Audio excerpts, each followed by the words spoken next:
Bonsoir à tous, mesdames, bonsoir, messieurs, bonsoir. Bienvenue à cette nouvelle causerie vespérale. C'est votre programme Le Grand Soir sur Info TV, la chaîne de proximité.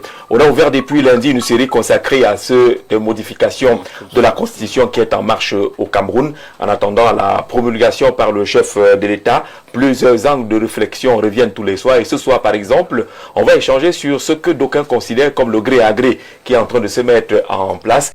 Pour parler comme à Doumentan, le président Biya a le pouvoir. Il décide de donner le pouvoir à qui il veut, quand il veut, sans passer forcément par des élections. C'est un peu cela, le gré à gré, selon ceux qui critiquent justement la procédure de modification de la Constitution qui est en marche et qui pourrait aboutir à l'instauration d'un poste de vice-président de la République, même si le texte n'oblige pas forcément le président à le nommer immédiatement ou forcément. Mais le débat est ouvert et on va en parler avec nos invités ce soir qui sont déjà bien évidemment tous installés, très ponctuels d'ailleurs, comme monsieur le président du MPCC, monsieur Gouette, qui nous a retrouvé, le troisième président de la République du Cameroun est sur ce plateau ce soir. Monsieur le président, bonsoir. Bonsoir Jean-Jacques.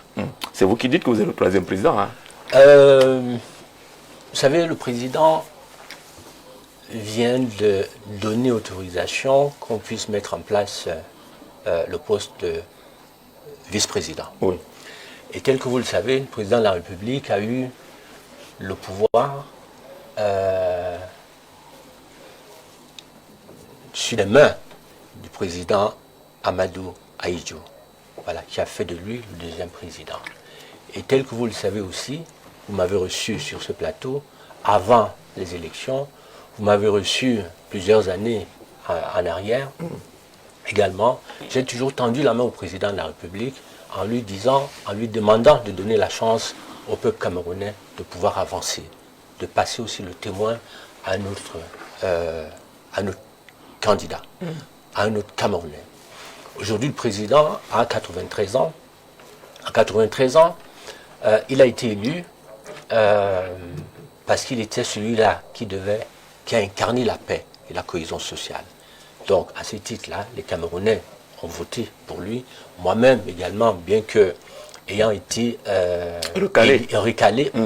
éliminé injustement de cette élection présidentielle, je me suis dit, Gouette, vous avez parcouru le monde avant même cette élection présidentielle, depuis au moins une dizaine d'années, à contacter des partenaires, parce qu'en fait, une élection présidentielle, on ne se lève pas un matin pour dire je vais être président. Pour être président à une élection présidentielle, je suis passé par plusieurs étapes. Je suis retourné sur les bancs de l'école apprendre la diplomatie et les relations internationales. Je suis chercheur aujourd'hui, mais je prépare également une thèse en géopolitique et géostratégie. Et tel que vous voyez vous-même le monde d'aujourd'hui, qui est un monde qui est devenu violent, dans lequel les gens ne respectent plus rien du tout, il faut des hommes d'État. Et donc, à ce titre-là, j'étais prêt, non seulement sur un plan diplomatique, sciences appliquées, je suis allé rencontrer, je n'ai pas voulu faire comme les autres candidats. C'est-à-dire qu'il faut aller chercher des investisseurs. J'ai été chercher des investisseurs sur les secteurs pour lesquels les Camerounais ont des problèmes. On a des problèmes d'eau, on a des problèmes d'électricité, on a des problèmes d'infrastructure, on a des problèmes, on a des matières premières au Cameroun.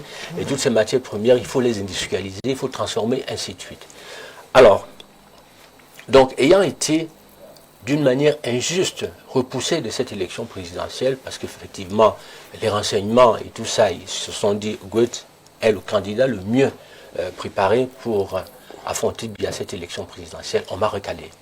Mais cela ne m'a pas empêché, une fois que j'ai été recalé, je me suis dit, ben Gouette, vous ne pouvez pas, tout ce que vous avez investi depuis au moins une dizaine d'années, dans les partenariats, sur les bancs de l'école, à la recherche des solutions pour les Camerounais qui veulent travailler, qui ont faim, qui ont soif, qui veulent des solutions aujourd'hui. Est-ce que vous allez mettre tout ça dans l'eau? Je me suis dit non, je ne mets pas tout ça dans l'eau. Ce que j'ai fait, j'ai saisi le président de la République. À l'époque, j'avais également rendez-vous avec Issa Tiroma, j'ai saisi Belou Bouba, donc plusieurs candidats qui étaient à la course à cette élection présidentielle. Les autres candidats, je n'ai eu aucune réponse. Du président de la République, de son cabinet, les gars m'ont dit, Monsieur le Président, venez, le président a été attentif à votre offre, qui effectivement, dans mon offre, je lui apporte notre vision. Voilà. Une fois qu'on nous a récalé, je me suis dit non, Gouet, tu ne peux pas mettre ça dans la poubelle, apporte-le au candidat qui sera là. Donc j'ai accepté d'apporter ma vision au président de la République. Et lors de la campagne, j'ai dit aux Camerounais, votez pour le président de la République parce que nous serons à côté du président de la République pour lui apporter des solutions. Il a aujourd'hui 93 ans. D'accord. On ne peut pas, juste pour terminer... On va aller vite parce que voilà, peut-être pour annoncer qu'on aura l'occasion, certainement vendredi, à vous la parole, on doit vous écouter profondément sur cette question-là. Mais dites-nous justement, pour chuter, on a entendu dire que vous êtes prêt à être ce vice-président-là, si jamais le président vous choisissait. Oui, non seulement je suis prêt, mais j'ai fait des propositions au président de la République lors de la campagne en lui disant, Monsieur le Président, je vous apporte une vision, notre programme, nos projets. Et nous avons des partenaires qui attendent. Après l'élection présidentielle, je suis allé en Russie, effectivement, rencontrer des partenaires qui sont là, qui veulent venir ici construire une usine. Voilà, donc j'ai des solutions en main. J'ai proposé aux Camerounais de voter pour le président parce qu'il aura des gens à côté de lui qui vont lui apporter des solutions. Donc, ce poste que le président vient de créer, est-ce qu'effectivement, ce poste qui permet désormais de ne plus donner le pouvoir comme le président Aïdjo l'a fait pour le président de la République, mais de le faire d'une manière constitutionnelle et donc un cadre qui pourra permettre forcément que nous apportions des solutions au président, que j'apporte ce que j'ai au président de la République. D'accord, c'est clair. Vous aurez le temps d'expliquer tout cela et les Camerounais vous poseront naturellement des questions lorsque vous aurez la parole dans le cadre de l'émission. À vous la parole. Parfait, Ongene, c'est un habitué, monsieur le conseiller régional. Bonsoir et bienvenue. Oui, bonsoir. C'est un honneur et un plaisir de partager ce plateau avec un président de parti politique. Vice-présidentiable. Selon tous les Camerounais le sont apparemment en ce moment.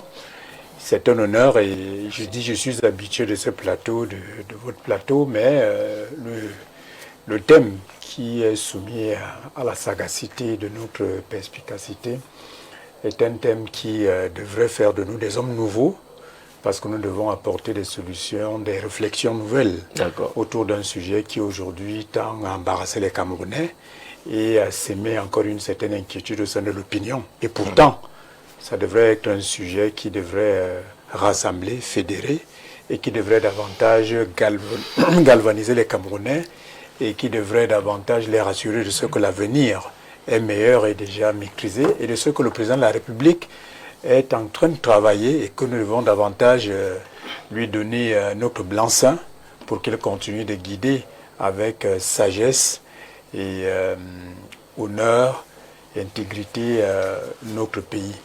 D'accord. Donc, je pense que nous devons plutôt souhaiter être à la hauteur des débats qui seront abordés sous tous les angles. Surtout que vous avez des copanélistes ici qui sont pointilleux sur des questions d'analyse politique. Nous verrons bien. Vous avez justement à vos côtés celui-là qui nous offre pratiquement un édito tous les matins sur Royal FM, c'est ça, Royal FM. Tous les matins, Jean de Dieu à ici, qu'on écoute avec beaucoup de plaisir, qu'on écoutera certainement avec beaucoup de plaisir ce soir. Il est éditorialiste sociopolitique. Jean ici, bonsoir et bienvenue. Jean-Jacques Zé, je suis reconnaissant pour cette autre invitation et vous ne m'avez jamais rien refusé. Permettez-moi de saluer mes anciens amis et grands frères. Votre président, directeur général, je ne l'ai pas vu depuis longtemps. Dieu de nous, c'est mon frère et ami. D'accord. Je le salue avec déférence et je le félicite pour votre positionnement conceptuel et idéologique. Votre télévision est grande. Je parle de la grandeur au niveau de l'idéologie, au niveau de bâtir la République. Comme je l'ai dit, je vous salue, tous ceux qui travaillent ici, parfait, etc. Et ce copanéliste. Et j'allais oublier, vous avez la salutation particulière du directeur de l'hôpital de district de Mbandjok. Il s'appelle M. Wono, il vous salue, il vous tient en respect depuis votre travail bien fait dans les autres médias que je ne vais pas citer ici. Je salue tous les techniciens et surtout vos millions de téléspectateurs.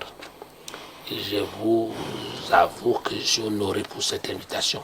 Merci beaucoup d'être là ce soir, Jean de Dieu, à ici. Est-ce qu'on va présenter Moïse Bock? Docteur, bonsoir.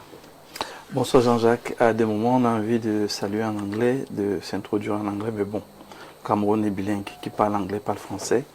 Thank you for the invitation. Thank you for this another opportunity to go through a sensitive topic like the one we are going to address today. I greet warmly the President and all my co-panelists and all the technicians behind the cameras and those who are doing the work for the world to see and to participate in what we are doing. Once again, thank you for the invitation. Merci docteur. Le patriarche est là. El Hadj, Maïriga, bonsoir. Bonsoir Jacques. Bonsoir mes co-discutants. Merci pour cette autre invitation. M'associer, n'est-ce pas, à une causerie comme ça, la famille Cameroun. Ouais. C'est vraiment une très bonne chose. Nous apprécions la chaîne, elle est appréciée de partout. Le débat a toujours été, n'est-ce pas, édifiant. Et il n'y a pas de parti ici qui est vraiment laissé. Tout à fait. Vraiment, c'est ça qui fait la force d'Info TV. La parole elle est libre et responsable. Vraiment, c'est une discussion que nous aimerions tout le temps l'avoir comme ça. Quand vous voyez, je suis aujourd'hui en face d'Aïs, que j'ai toujours apprécié. Ah d'accord. Je retrouve le président. Et Mbok, c'est la première fois. Mais mon cher camarade, nous avons souvent été ensemble quelque part. Vraiment, je dis bonsoir, n'est-ce pas, aux téléspectateurs. Espérons être à la hauteur, n'est-ce pas? Et ils attendent de vous justement la pertinence, comme d'habitude, dans vos différentes analyses. Monsieur, il y a cela quelques semaines, on a ouvert une série d'émissions sur le phénomène du cul-net qui aujourd'hui est en train de prendre de nombreux Camerounais qui prennent la direction du Nigeria, du Niger, de Côte d'Ivoire, d'Afrique du Sud, parfois du Canada, mais qui se perdent, d'autres trouvent même la mort. Et depuis qu'on a lancé cette série d'émissions, nous avons des collaborations du côté du Nigeria. D'ailleurs, on vient de nous envoyer ces images. Grâce à la dernière émission, 3 jeunes compatriotes ont été retrouvés. Merci à monsieur Ngameni, qui est au Nigeria, qui est une ancienne victime du cul-net, mais qui aujourd'hui est devenu un véritable pisteur. Il nous aide à retrouver ces Camerounais. Ces 3 ont regagné le Cameroun depuis dimanche, grâce à notre émission d'ailleurs. Et ils nous remercient à travers leur famille pour le travail qui a été fait, qui a permis qu'on puisse les repérer et qu'ils retrouvent enfin leur pays. On a vu leur embarquement à partir du Nigeria. C'est une chose bien faite et ils promettent justement poursuivre ce travail-là. On a reçu à cela quelques jours une dame, elle est rwandaise, déplacée, installée au Cameroun, qui malheureusement, les enfants se sont retrouvés dans cette affaire de cul-net et elle en cherche 2 ou 3 qui ont pris la direction également du Nigeria. Et nos sources au Nigeria disent justement être sur les traces des numéros qu'on leur a communiqués. Malheureusement, ils ont, semblerait-il, été déplacés pour un autre État, mais qu'ils s'activent, ils vont tout faire pour mettre la main et pour assurer cette ressortissante du Rwanda qui est bien chez nous et dont les enfants indiquent qu'elle a déjà dépensé beaucoup d'argent sur ce chemin-là. Il faut faire attention, il faut sensibiliser les uns les autres. On vous promet d'aller gagner des fortunes énormes et parfois ça se passe très mal. On estocke beaucoup d'argent à vos différentes familles. Voilà un peu l'opération qu'ils ont menée pour nous permettre de retrouver les 3 qu'on a vus en photo tout à l'heure. Moïse, vous connaissez le phénomène du cul-net? Oui, c'est un phénomène qui rentre dans le cadre de la mafia.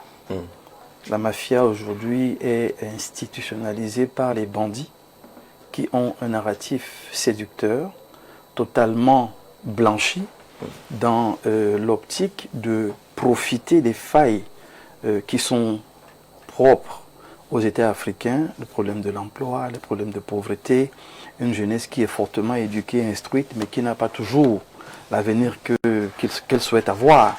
Et vous voyez donc que la mafia, pendant que les États réfléchissent à apporter des solutions, en Occident, les États communiquent. Malheureusement, en Afrique, les États communiquent très peu sur les opportunités qu'il y a pour les jeunes.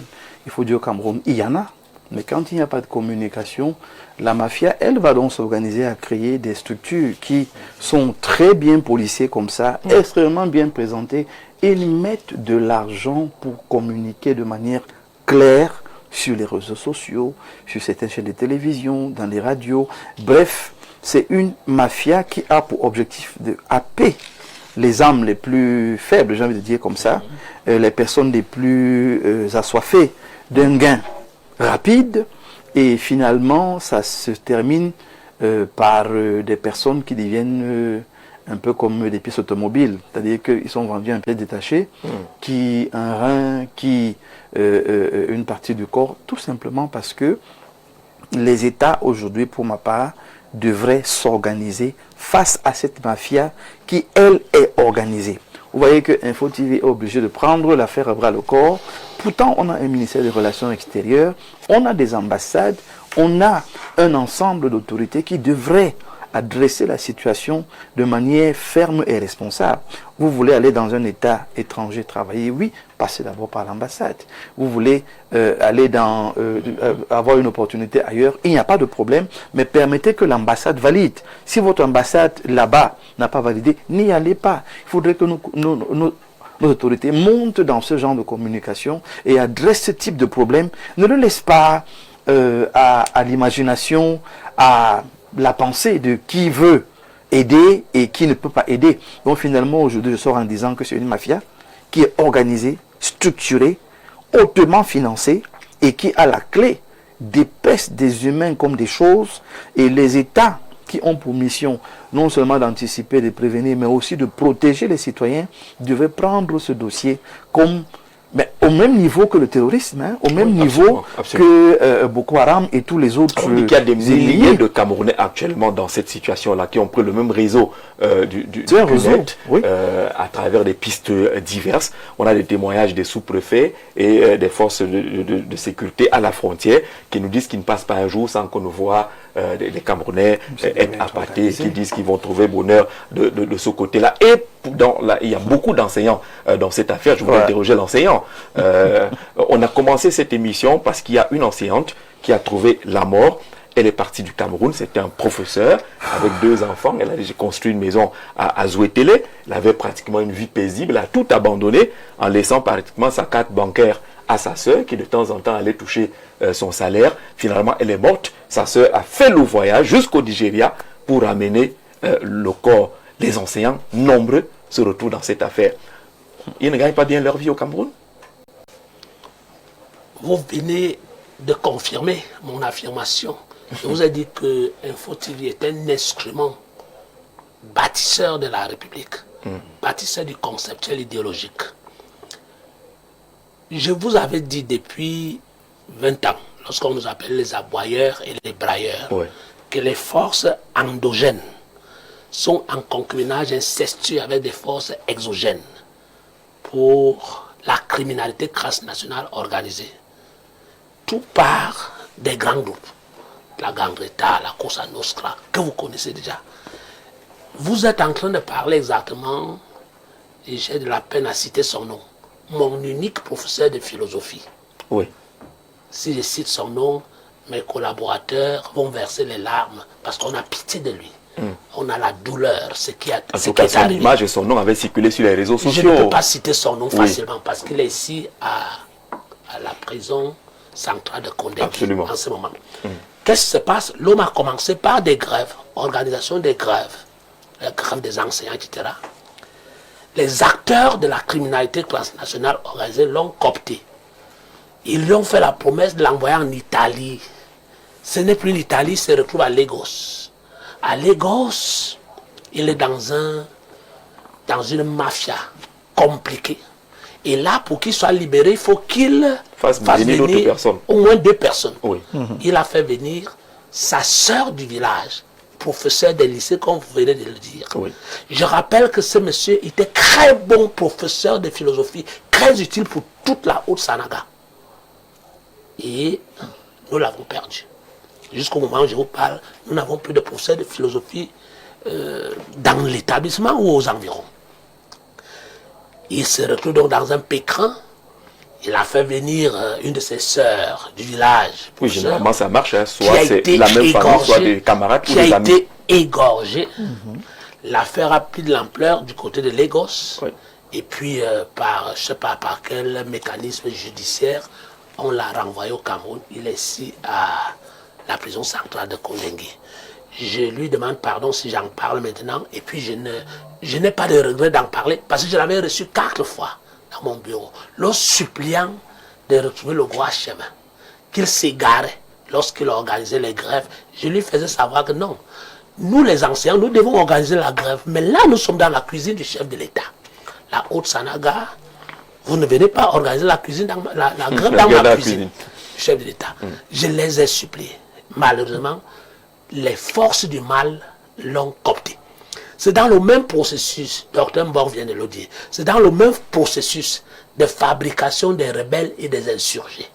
Lorsque nous expliquons techniquement le déploiement de la criminalité transnationale dans le sud-ouest, le nord-ouest, les gens vous disent non, il n'y a que le problème anglophone. Au-delà du problème anglophone, notre souffrance endogène, nos frustrations endogènes, nos injustices criardes de chez nous, il y a une force extérieure qui a les moyens des organisations non gouvernementales, qui a les moyens logistiques, qui a des ressources financières multipliées, qui se déploient et coptent les nôtres. Et on ne copte pas les imbéciles. Ah, ça, oui. On copte les intelligences. C'est pour ça qu'aujourd'hui, constatez-le, quand on vous dit qu'en un an, plus de 3000 professeurs sont allés à l'extérieur et continuent à percevoir le salaire endogène, c'est une organisation technique, scientifique. Ce n'est pas de manière ex nihilo. Et je confirme que les forces endogènes, aux petites forces endogènes, pour que ça prospère comme ça prospère en ce moment précis, il faut les grandes forces exogènes.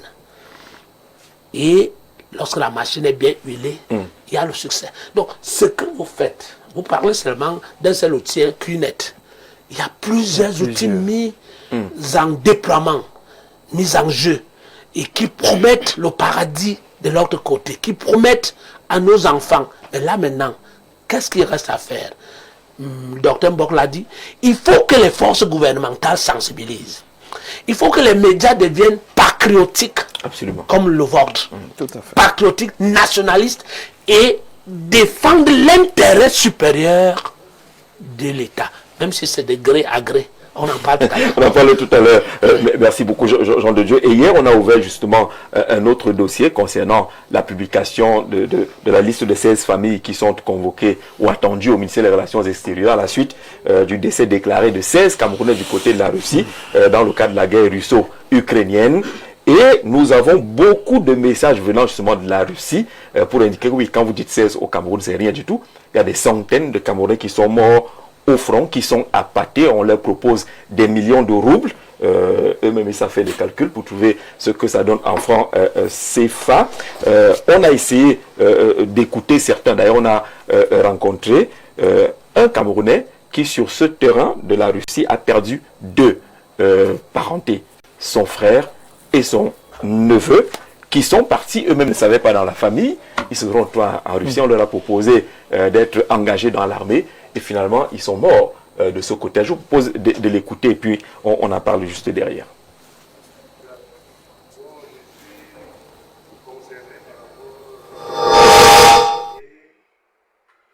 Au décès de certains Camerounais, je suis venu en Russie. J'ai perdu personnellement mon petit frère et également mon neveu. Alors, il était parti du Cameroun en avril. Et fin mai, on n'avait plus de ces nouvelles. À un moment, on était inquiet. Et quelques temps après, Zoumentou nous a envoyé des images. Pas les images, mais les listes. Dans ces listes figurait son nom. Alors j'ai entrepris des démarches auprès du ministère des Relations extérieures. Le ministère des Relations extérieures également a fait son boulot. La preuve, hier, on était sur place et on a rencontré la directrice qui nous a reçus, qui nous a d'ailleurs bien reçus. Et nous en avons discuté. Bon, pour le cas de mon neveu, il était parti depuis plus de 3 ans, dans le cadre avec le statut étudiant. Quelque temps après, il s'est fait enrôler dans l'armée russe. Et depuis plus d'1 an, nous n'avons plus de ses nouvelles. Donc, voilà la situation que nous avons actuellement dans la famille. Donc, je suis vraiment frappé 2 fois. Il y a l'enfant de mon grand frère que je l'appelle neveu et mon petit frère. Voilà. Merci. Et nous avons reçu également un message, vous voyez le plus 7925, c'est la Russie justement. Bonjour Jean-Jacques Zé, je suis ex-militaire contractuel en Russie. On dit militaire contractuel, c'est-à-dire que vous avez signé votre contrat là-bas, vous n'êtes pas à la base militaire au Cameroun. Aucun homme n'est obligé d'intégrer l'armée. Et la formation ne dure pas 3 mois, mais 20 jours. Et quand on vous enrôle, vous êtes censé être étudiant, on vous prend en 20 jours, on vous forme et puis on vous envoie au front. Et si une fois arrivé sur le territoire, tu as le choix d'intégrer l'armée ou de rentrer, en vérité, les gens qui signent le contrat après courent derrière les 5 millions de roubles de primes qui sont promis après le contrat. Pour plus d'informations, je vous donnerai sans problème. Et il nous a envoyé justement un voice qu'on va essayer d'écouter pour être un peu plus mieux pour être fixé. Quand vous entrez dans l'armée russe, le salaire est de 5 500 000 roubles l'année, l'équivalent de pratiquement 42 millions de francs CFA. Oui. Et quand ils arrivent, ceux qui viennent, généralement, on propose ça à tout le monde. Quand vous arrivez en Russie, il y a des affiches de ça partout. Il y a des affiches qui veulent entrer dans l'armée, viennent dans tel bureau signer son contrat. Et la formation, c'est 20 jours de formation. Ce que vous avez dit sur votre émission 33 mois, là, c'est faux. C'est faux, c'est 20 jours de formation. D'après, on vous envoie au front. Et ne pensez pas que ces militaires meurent des armes des humains, non. C'est qu'ils partent dans les bases militaires proches de la frontière ukrainienne. Et quand il y a des attaques de drones, c'est là où ils sont tués. Donc quand vous entendez par exemple qu'il y a des portées disparues, c'est que parfois c'est parce que tellement la bombe a été vraiment terrible qu'on n'a pas pu retrouver le corps. C'est pour ça qu'on parle de portée disparue, parce qu'on n'a pas pu retrouver le corps, parce que le corps est complètement émietté et irreconnaissable. Donc voilà la vérité par rapport à l'armée en Russie. Alors, on voit comment ce chemin est très compliqué. El Hadj, c'est compliqué, les Camerounais partent ici, on leur dit qu'ils viennent pour des bourses, ils arrivent et puis se retrouvent dans l'armée, 20 jours de formation seulement, on vous envoie au front, on vous promet 5 millions de roubles par an, dont environ 40 millions de francs CFA, 20 jours de formation et vous vous retrouvez en première ligne. Je vais écouter M. Haïs tout à l'heure, parce que le véritable problème, on ne peut pas exempter l'État, la responsabilité de l'État. Parce que c'est ce que nous faisons dans la plupart des plateaux de télévision. Chacun sait pourquoi il le fait. La responsabilité première d'un pays, c'est de protéger ses citoyens. M. Mbogou l'a dit, il y a un problème de manque de communication, de sensibilisation. Des deux, il y a le problème de la jeunesse qui se pose au Cameroun, ne cachons pas. Et ce problème de cul qu'on parle, ce n'est pas seulement au Cameroun. Parce qu'on fait comme si c'est un problème du Cameroun. Non. Tous les pays d'Afrique sont confrontés à ce problème. Tout à fait. Oui. Moi, je suis à Oussa. Au Nigeria même, des problèmes qui se posent. Ici, au Tchad, partout, c'est un problème africain. Parce que les Africains, la jeunesse africaine a abandonné à elle-même. Dès que quelqu'un comprend comme ça, 40 millions, tu peux imaginer. Parce que tous ces gens qui vont là, ça avait la complicité au départ de la famille. Oui, il y a des familles qui viennent aujourd'hui appeler le secours de l'État. Ça avait la complicité. Il y a des familles qu'on avait vendues maisons, champs et tout. Une famille responsable qui réunit, prenons seulement même 2 millions à 1 million, qui donne à un enfant prendre la route, va prendre la pyro, ou soit va vivre au Nigeria. Après, quand il y a un incident là-bas ou en Russie, on est d'accord? Que pensez-vous? Dès qu'il y a un incident là-bas, ils accusent l'État, que l'État ne s'occupe pas. Oui, l'État a sa responsabilité endogène. Ici, chez nous, nous avons à l'interne un problème. Et si vous engagez, n'est-ce pas, un enfant à partir, prenez quand même le temps de vous renseigner. Si on parle de bourse, vous devez partir au ministère de l'enseignement supérieur pour savoir si c'est une bourse. C'est très important que les familles, si vous envoyez un enfant, demandez-lui dès qu'il atterrit dans ce pays qu'il a à l'ambassade. Tout simplement. On t'enregistre. On sait que tu es là et c'est telle personne qui t'a fait venir. Voilà. Ça, c'est un problème de sensibilisation. Mais quand tu pars directement, on va te loger dans un sous-quartier, dans une chambre avec maté là. vous êtes la 5-10, tu ne te poses même pas la question. Comment moi qu'on a fait venir pour tel travail de 40 millions, on m'a mis le jeu dans un sous-quartier sur le matelas. Je reste là à manger le bout de pain. Parce que c'est comme ça qu'on est tout. Oui. Donc, je dis la responsabilité première, il y a d'abord la sensibilisation. Ce n'est pas un problème du Cameroun. Penser qu'on les recrute pour, je ne sais pas quoi, venir faire le terrorisme ici et tout. Non. Il y a un problème de la jeunesse qu'il faut d'abord régler. Et quand il y a un cas comme ça, parce que c'est triste de savoir, nous avons une guerre ici à côté de nous, qui dure 10 ans, le Nozo. Tu apprends qu'un Camerounais est parti d'ici pour aller faire la guerre entre l'Ukraine et la Russie. Ça ne s'explique même pas. Ça ne s'explique même pas. Tu ne connais rien de nous. La langue, tu ne parles pas. La langue, tu ne sais pas. On te forme en 20 jours. En 20 jours. On te donne un calache avec le...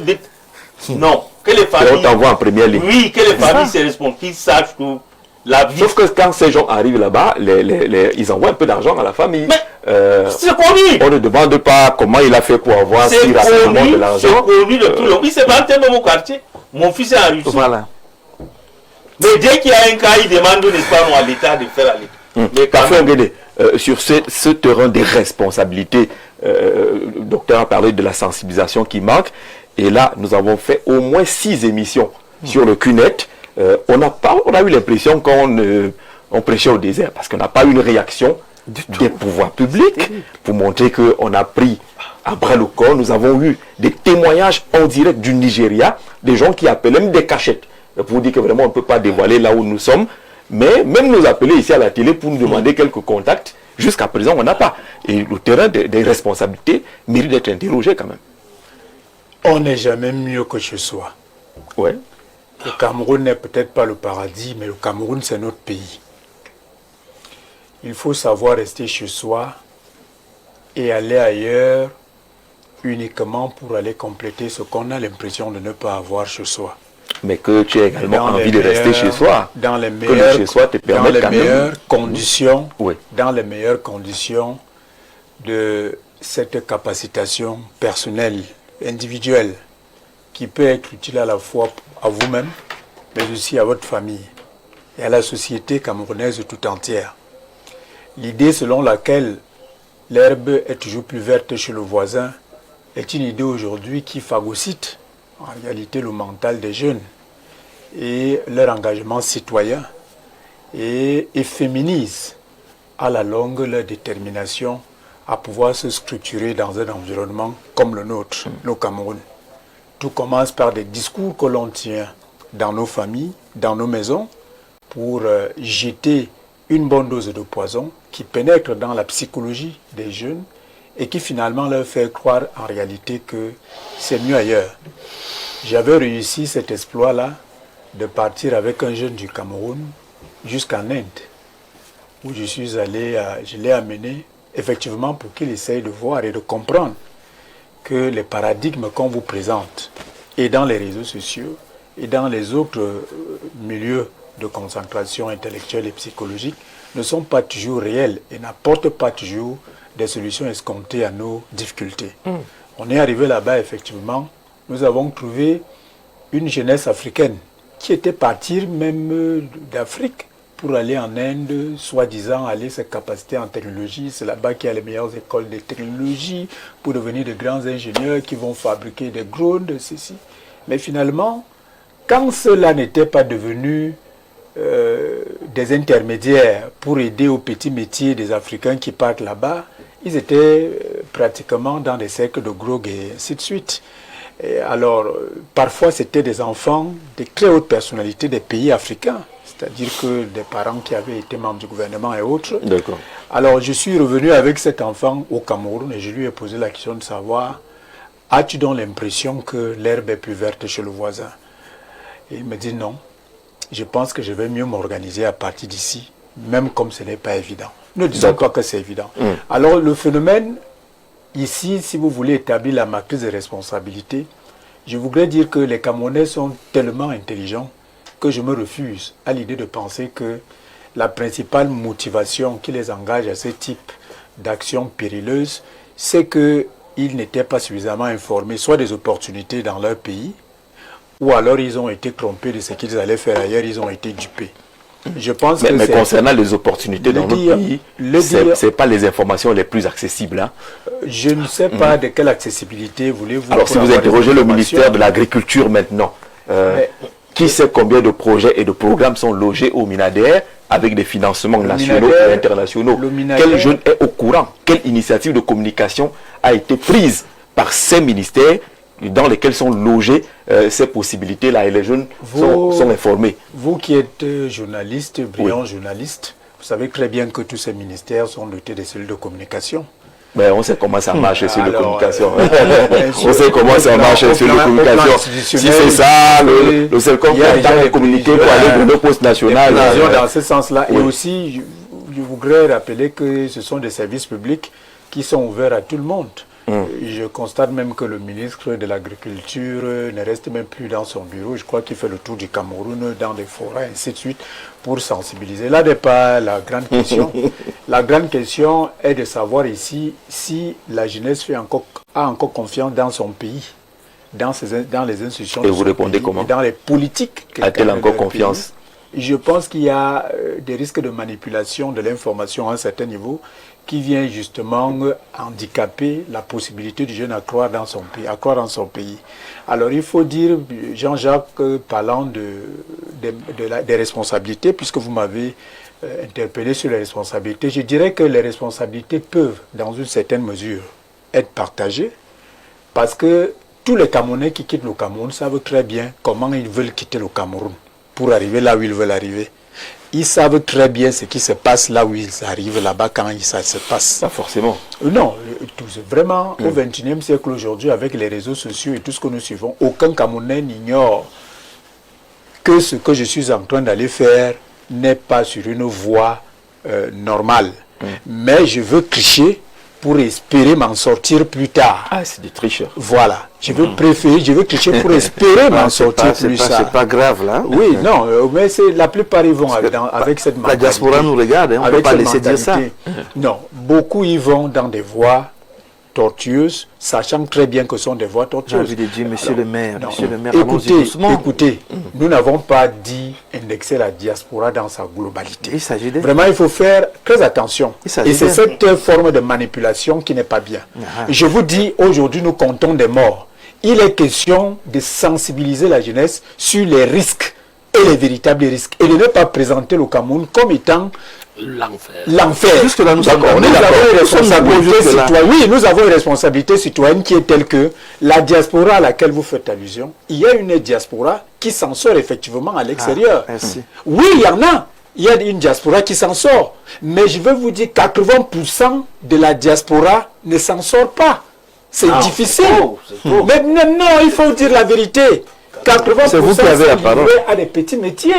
Sont livrés à des petits métiers, à des jobs, comme on les appelle. Mais l'apport de cette diaspora au Cameroun, dans des familles, est non négligeable. Mais nous disons tout simplement qu'il est temps de dire la vérité à la jeunesse et ne pas tout le temps incriminer les pouvoirs publics. Parce que, Jean-Jacques, je vais chuter par là pour dire que, parlant des bourses, par exemple, au ministère de l'Enseignement supérieur, il ne se passe 2 semaines sans qu'on ait affiché des opportunités de bourse. Ça circule même dans les réseaux sociaux. Comment est-ce que vous pouvez donc laisser ces opportunités, que ce soit au ministère de l'Enseignement supérieur ou même au ministère de l'Emploi et de la Formation professionnelle, pour aller chercher des bourses à travers Internet de vous-même? Il y a un problème. Le problème parfois c'est parce que nous ne remplissons pas les conditions qui nous permettent d'avoir accès à des bourses de façon régulière.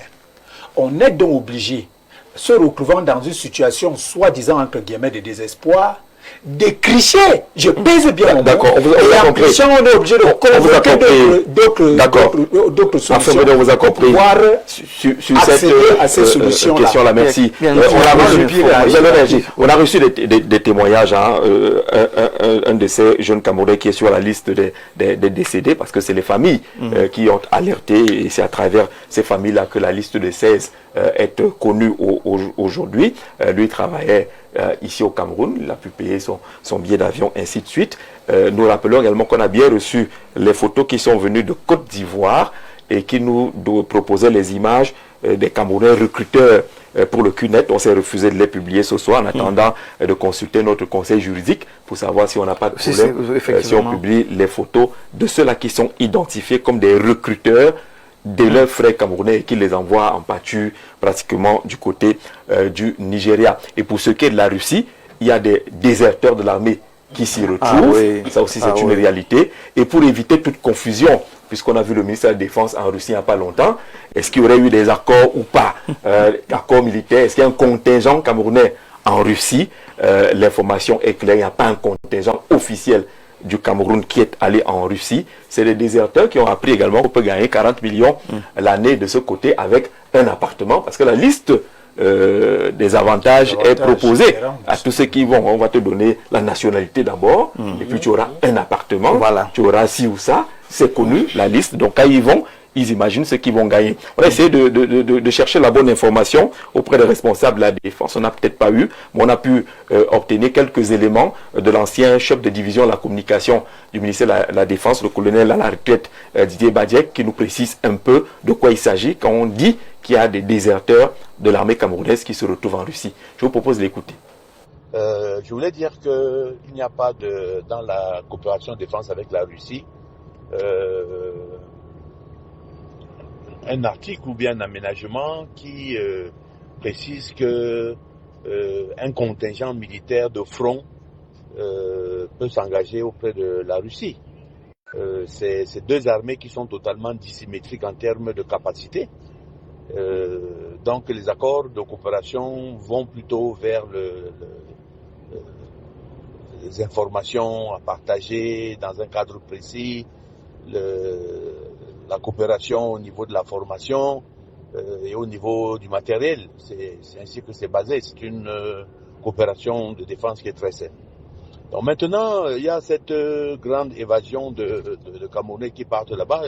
Il faudrait déjà que vous compreniez que c'est pas forcément des militaires, et a priori c'est pas des militaires, c'est-à-dire qu'il y a très peu de désertion, il y a très peu de déserteurs qui partent là-bas, c'est-à-dire qu'on leur fait miroboler des moyens financiers importants, et puis ils y vont, et les préparations sont très très rapides, ce sont des préparations de la chair à canon qu'on envoie.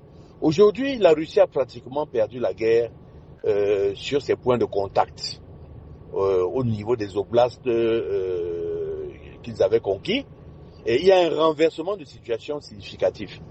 Et ce qui fait que les militaires d'élite de l'armée russe se sont retirés à l'intérieur pour défendre fermement, ça je te le dis à toi, hein, pour défendre fermement le territoire national russe.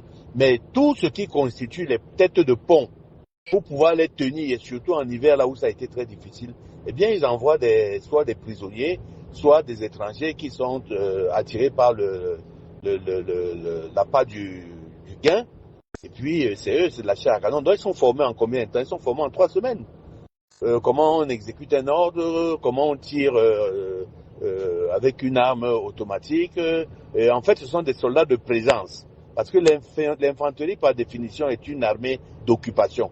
Vous pouvez avoir conquis un territoire si vous n'avez pas placé des militaires là qui occupent le territoire, qui marquent leur présence, qui marquent leur souveraineté, vous n'avez rien fait. Donc c'est un peu ce qui se passe là aujourd'hui. Je vais vous signaler que la Russie a perdu dans cette guerre-là à peu près 1 200 000 soldats. Et que l'Ukraine en a perdu dans les 600 000, soit la moitié. Donc il faut avoir les bonnes informations. Ça nous préoccupe parce que c'est les Camerounais.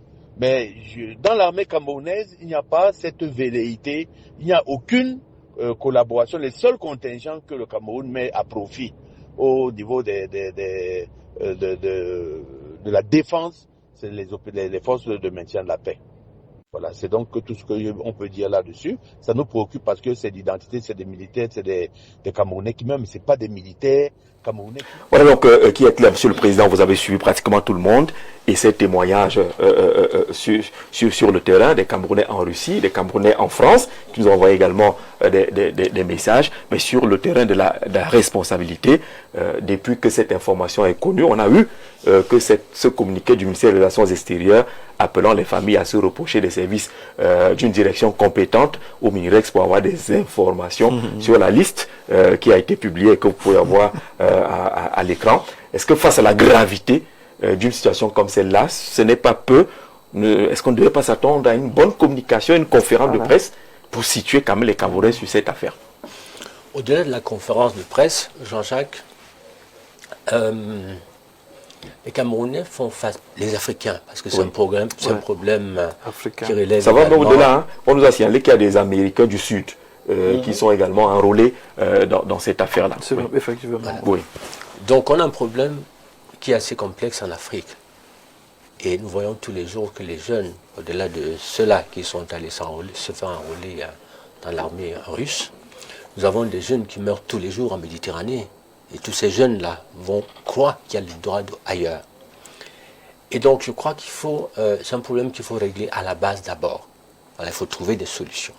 Et si on trouve des solutions à ces jeunes-là, il faut des emplois, il faut créer les conditions locales d'attractivité.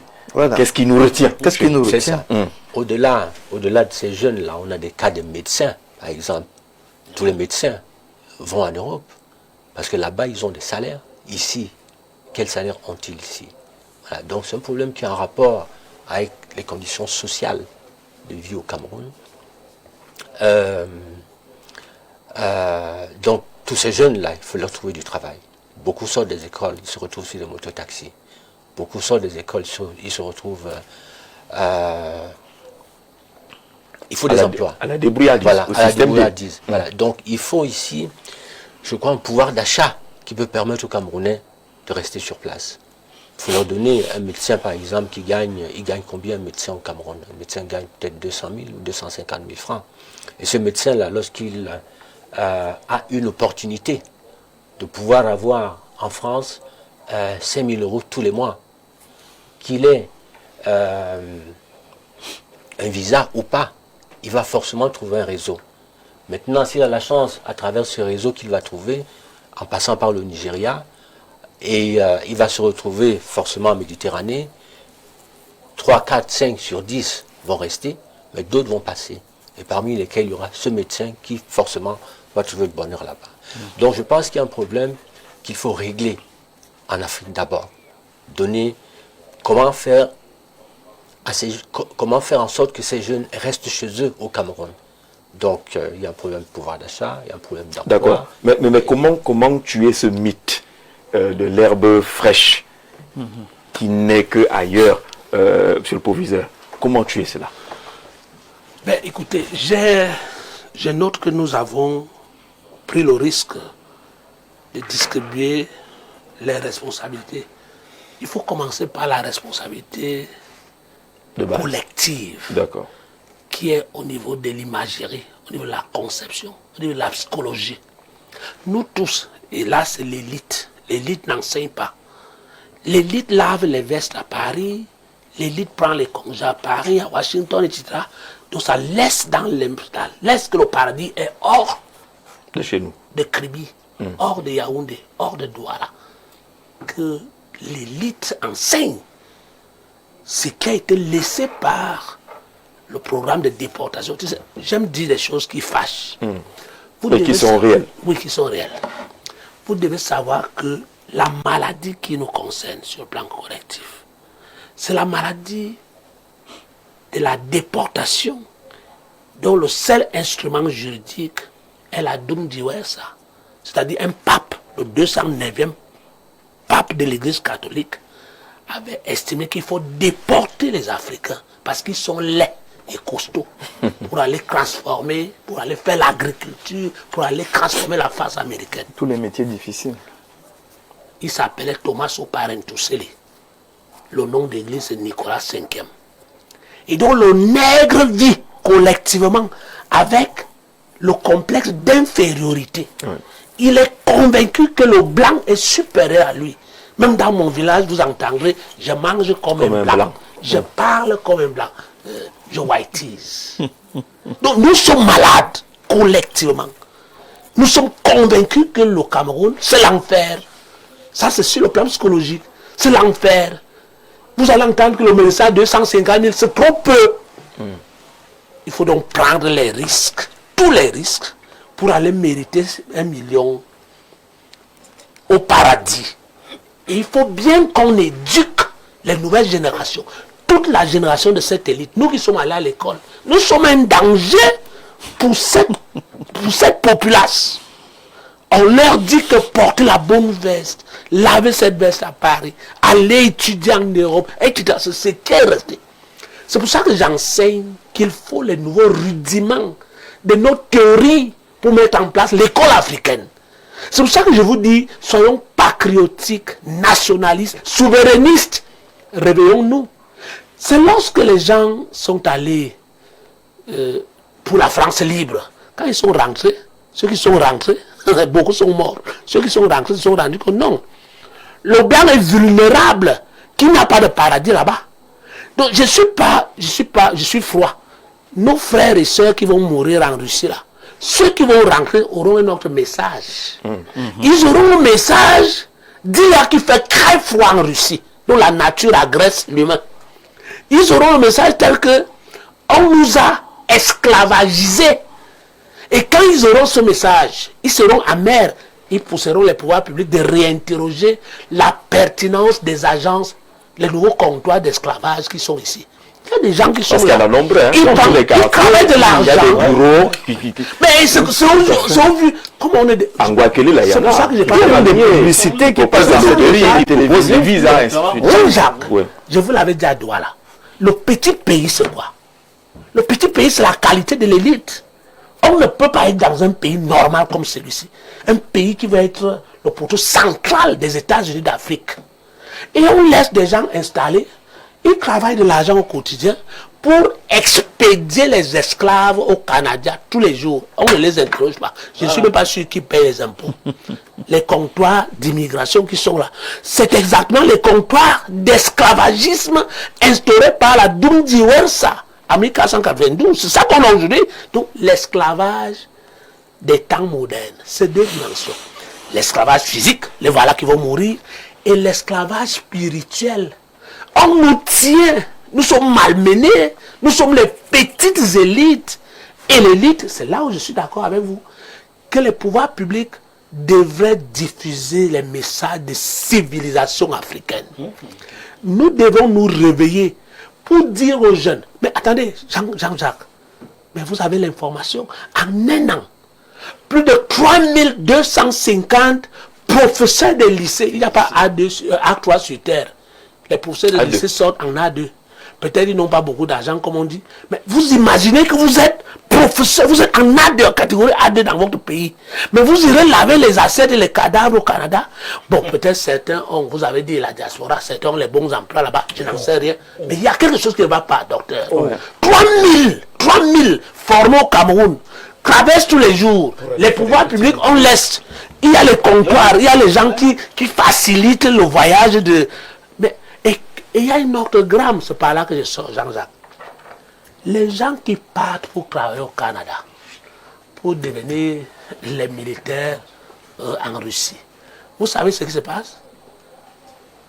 Ils laissent les cartes magnétiques. Donc le salaire continue à passer. Il y a des fraudes bancaires, il y a des fraudes partout qui permettent que leur salaire continue à passer. Pendant ce temps, ils disent qu'ils cherchent les gros salaires en Occident ou en Orient. L'élite doit se réveiller pour conscientiser les générations à venir. Les pouvoirs publics doivent sévir et réinterroger ce comptoir d'esclavagisme perpétuel que vous appelez les agences d'immigration. Voyez-vous? Donc nous sommes dans une situation très difficile et il faut bien, je ne sais pas, j'ai gardé la parole longtemps, il faut bien que les gens se rendent compte que nous faisons trop de mal à notre pays. Trop de mal. C'est-à-dire, nous les prévaricateurs, nous gardons l'argent en Occident. C'est un problème. Nous, fonctionnaires, on a des achats énormes en Occident. C'est un problème. Mais voilà les vrais problèmes. Et on a l'impression que, vous avez l'impression que ces enfants qui voyagent, il y a la dimension de curiosité individuelle, il y a la dimension de ce que j'ai fait au pays. Et cette famine, c'est que la grande tribu des pauvres vous parle. D'accord. Merci. Bonsoir, JZ. Pour moi, je crois que c'est les fonctionnaires qui créent tous ces problèmes d'information. Ils ne donnent pas. Tu ouvres une petite structure, tu as 10 ministères devant toi. On va faire donc comment? J'écris depuis Bolova, et que même quand on s'est battu sur place pour créer une petite structure, vous avez 10 ministères, chacun demande quelque chose. On fait donc comment dans ces conditions-là? Bonsoir Jean-Jacques. Monsieur Badiek, tiens les informations. Est-ce que ce n'est pas une publicité anti-russe en Afrique? Dans tous les cas, on est en train de traiter un problème. Vous êtes dans une autre dimension. Les gens qui ont perdu leurs enfants ne veulent pas savoir si c'est publicité ou pas publicité. C'est de ça qu'il s'agit. Justement, c'est pour cela que certains se taisent. Parce qu'on leur dit là, qu'est-ce que vous ne mettez pas en danger les relations diplomatiques, ainsi de suite, ainsi de suite. Bonsoir, vraiment, j'apprécie votre courage de gratter cet abcès qui démange, et avec un peu de persévérance, vous allez le percer. Je voudrais vous donner une piste et vous saurez que cette histoire est profonde et noire, un peu différente de l'histoire du Oué que les mamans ont dénoncé. Jean-Jacques demandait à notre compatriote qui vient de nous faire suivre son voice de vous donner même en offre le facilitateur de l'axe Yaoundé-Moscou. Le reste, vous nous direz Inch'Allah. C'est par là que l'enquête va commencer. Je suis Abdoulaye Onana. Justement, ceux qui sont censés faire des enquêtes doivent nous demander le numéro de ce facilitateur qui a fait le voice pour monter la filière. Bonsoir à vous et à tous les téléspectateurs. Un bonsoir spécial à mon président national, son excellence Jean-Blaise Gouette du MPCC. Je suis ravi de participer à ce débat en direct à la télévision sur les péripéties des Camerounais à l'extérieur. Il est clair que cette question est au cœur des préoccupations de nombreux Camerounais qui vivent loin de leur pays. Pour ma part, je pense que nous devons nous unir pour trouver des solutions à ces problèmes. Les Camerounais à l'extérieur doivent être soutenus et accompagnés pour pouvoir contribuer au développement de notre pays. Je voudrais profiter de cette occasion pour remercier le président national du MPCC, son excellence Jean-Blaise Gouette, pour son engagement en faveur de la jeunesse et du développement du Cameroun. Il est un exemple d'honnêteté, d'intégrité, et nous avons besoin de personnes comme lui pour bâtir un Cameroun meilleur. Je vous remercie. Futur maire de Yaoundé 4e et Somba Etienne, vous l'avez déjà investi, alors je vois son statut, il y a votre photo, vous êtes ensemble, donc on comprend. Salut, bonne émission. On ne force personne, c'est toi-même qui vois par rapport à la souffrance laissée dans ta famille. C'est signé Frotambo. Oui, personne n'est obligé de partir. On est d'accord là-dessus. Rester et rester comment? Là aussi, c'est la question. Monsieur Zé, merci d'ouvrir les yeux des Camerounais sur cette affaire de cunette qui a fait des ravages dans ma famille. Merci également à vous de vous rapprocher des autorités compétentes, notamment nos amis d'Interpol qui suivent de près cette affaire. Bonsoir à vous. Vous écrivez plusieurs fois le même message, ainsi qu'à votre panel, particulièrement à Jean de Dieu ici. Moi, je remarque en observant cette liste que les noms qui y sont appartiennent à 95% à une même partie du Cameroun. Comment expliquer cela, Joe de Bankomo? Vous savez, cette affaire de noms et des régions là, c'est un peu compliqué. Si on disait, vous avez dit que c'est le sud, non? Et pourtant. D'accord. Bonsoir à tous. La véritable question est de savoir ce que les gouvernants font pour éviter cette expatriation en masse. Le Cameroun est un mouroir que vaut un enseignant dans notre pays, un médecin, et j'en passe. C'est une auditrice qui n'a pas signé son message. Bonsoir au panel. Docteur Badiek ne dit pas tout. Comment peut-il dire que la Russie a perdu 1 million de militaires? Vraiment, là n'est pas notre question. Jean PJP de Yaoundé, si vous avez un autre chiffre, donnez-nous donc le bon chiffre. Voilà. Et on avance. S'il vous plaît, Parfait Ongué a raison. Les jeunes qui partent sont dupés. Ils ne donnent pas confiance à leur pays. Ils ne font pas confiance à leur pays. Parfait Ongué est un exemple de la jeunesse camerounaise avec son beau costume. Nous souhaitons qu'il soit nommé vice-président de la République. C'est le meilleur conseiller régional et président de section Pythagore depuis Essos Yaoundé. Vraiment, Pythagore. Il nous permet d'entrer dans le sujet, le vif du sujet. On prend une petite respiration et puis on parle justement de cette modification de la Constitution et les soupçons de gré à gré. Elle tire sa source à plus de 120 mètres dans les profondeurs du Niès. Une roche connue pour ses vertus purificatrices qui font d'elle un filtre naturel pour l'eau minérale, source Bonis.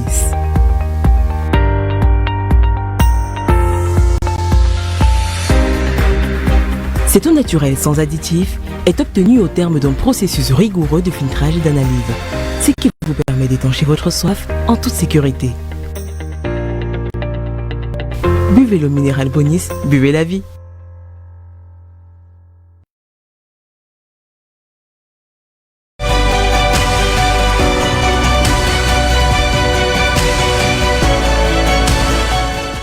Voilà, vous avez tous lu pratiquement le projet qui a été examiné par le Parlement réuni en congrès.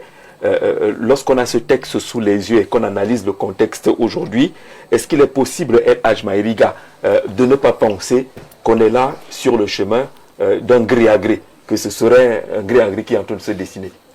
Est-ce qu'il est possible de penser autrement? Jamais. Le problème, le gré à gré au Cameroun n'a pas commencé aujourd'hui. S'il faut faire un petit rappel, l'arrivée de Paul Biya 89, après le coup d'État 84, oui, c'est 84. Oui. Le gré à gré, le retour du calme, c'est là où le gré à gré a commencé. La conservation du pouvoir, à tout le prix, par tout le prix, il fallait absolument diviser pour mieux régner. Ça a commencé avec les nordistes. On a voulu cogner les têtes des chrétiens nordistes et des musulmans, que vous avez été opprimés par le régime. Ça n'a pas réussi. C'est remonté aussi au sud, où on dit, n'est-ce pas, au clan Ekan, qu'on veut vous arracher le pouvoir. Donc il y a eu des blocs qui se sont faits comme ça, où il fallait absolument conserver le pouvoir. Nous venons à une élection. La première élection, bien passée, 92 problèmes. Sur l'histoire, peut-être après le président Paul Biya nous dira ce qui s'est passé en 92. Nous venons maintenant, on finit le quinquennat pour le septennat 2 fois. Tout ça, ça nous montrait, n'est-ce pas, l'intention qui se préparait, la conservation du pouvoir. Maintenant, on vient, n'est-ce pas, on touche à la Constitution pour rester là éternellement au pouvoir. C'est cette éternité-là aujourd'hui qui se justifie parce qu'avec la fatigue, quel que soit le cas, l'homme est appelé à un moment à laisser. Donc maintenant, la réflexion de ce qu'on appelle ce faucon autour du président, il fallait revoir la Constitution. C'est que nous sommes en train de vivre aujourd'hui, quand vous voyez le report de mandat des députés, de mettre tout ça en pris. Ils savent bien, après les élections présidentielles, que si le RDP, sur le parti au pouvoir, tente d'aller aux élections municipales et législatives, ce sera une catastrophe. Ils n'auront pas de majorité là, au niveau de l'Assemblée, pour valider ce qu'on a vu le 4. Donc, c'est un processus qui a commencé depuis, je t'ai dit, pour la conservation de ce pouvoir-là. Donc aujourd'hui, avec la fatigue, qu'est-ce que vous voulez que l'on fasse? Regardez ce qui est dit. Seul le président, il peut nommer et dégommer la personne à temps voulu. Il peut nommer quelqu'un qui fait juste, qui peut amener le calme. Parce que la plupart des Camerounais aujourd'hui demandent à ce qu'un anglophone. Le président peut vous satisfaire avec ça. Mais une seule journée, à midi, il peut devenir ce vice-président à 20 h. Il nomme la personne qui veut. Vous allez dire quoi? Les rues seront barricadées, vous sortez. On fait ce qu'on a l'habitude de faire, tirer, taper. Vous allez faire vos désordres pendant 1-2 semaines. Donc le gré à gré, c'est là. Le danger du Cameroun, moi je le dis dans toutes les émissions que je participe. Le président Paul Biya aujourd'hui a la porte, une porte vraiment grande ouverte pour sa sortie honorable. C'est à lui de jouer. D'accord. Il a tous les leviers du pouvoir aujourd'hui pour faire du Cameroun un pays en paix, un pays réconcilié avec son histoire, ou soit nous laisser appeler à ça. Ce qu'on ne souhaite pas dans tous les cas. Ce qu'on ne souhaite pas. D'accord, on a compris cela. Voilà. Café Ongele, le patriarche est en train d'indiquer que ce qui se fait aujourd'hui se prépare depuis, que la seule logique est la conservation du pouvoir. Et ce sont ces mécanismes-là qui se sont matérialisés avec cette modification de la Constitution qui est en cours. Jean-Jacques, s'il te plaît, je n'ai pas fini là. Vous avez fini, permettez qu'il réagisse. Vous allez reprendre la parole tout à l'heure. Le patriarche est visiblement passionné de la question et j'admire sa capacité à lire dans les enveloppes. On rappelle qu'il est militant du RDPC. Je ne sais pas. Si, il est militant du RDPC. C'est une information. Je ne peux pas la tester. C'est bien de le rappeler. C'est juste une information. Ouais. Comme pour dire qu'apparemment, il y aurait plusieurs courants de pensée au sein de notre parti. Ah oui, c'est ce que le président lui-même a demandé. Ceux qui pensent qu'il faut dire à haute et intelligible, voir que c'est un anglophone dont on a besoin au poste de vice-président, et qui pensent qu'également il s'agit d'une machination pour essayer de dissimuler une certaine fatigue du leader en chef de notre parti à gouverner l'État. Je pense que je vais certainement admirer cette façon de penser et dire finalement que c'est une fenêtre d'ouverture de parler de la question de la vice-présidence et de tout le reste. Pourquoi est-ce qu'il est si facile de sortir du texte et du contexte pour aller se créer une analyse dans un génotexte? Parce que finalement, on sort du texte et du contexte. On va exister. Le génotexte est lié au texte. Dans le génotexte. Oui, c'est lié au texte. Et il ne sort pas de nulle part. Je pense que c'est lâche. Ce qui serait intéressant ici, c'est de lire ce qui est réel. Et d'analyser. Factuel. On a donc lu. Le texte a été lu et il a été analysé. L'exposé de motifs était clair. De quoi s'agit-il? Il s'agit d'instaurer un poste de vice-président. Pourquoi?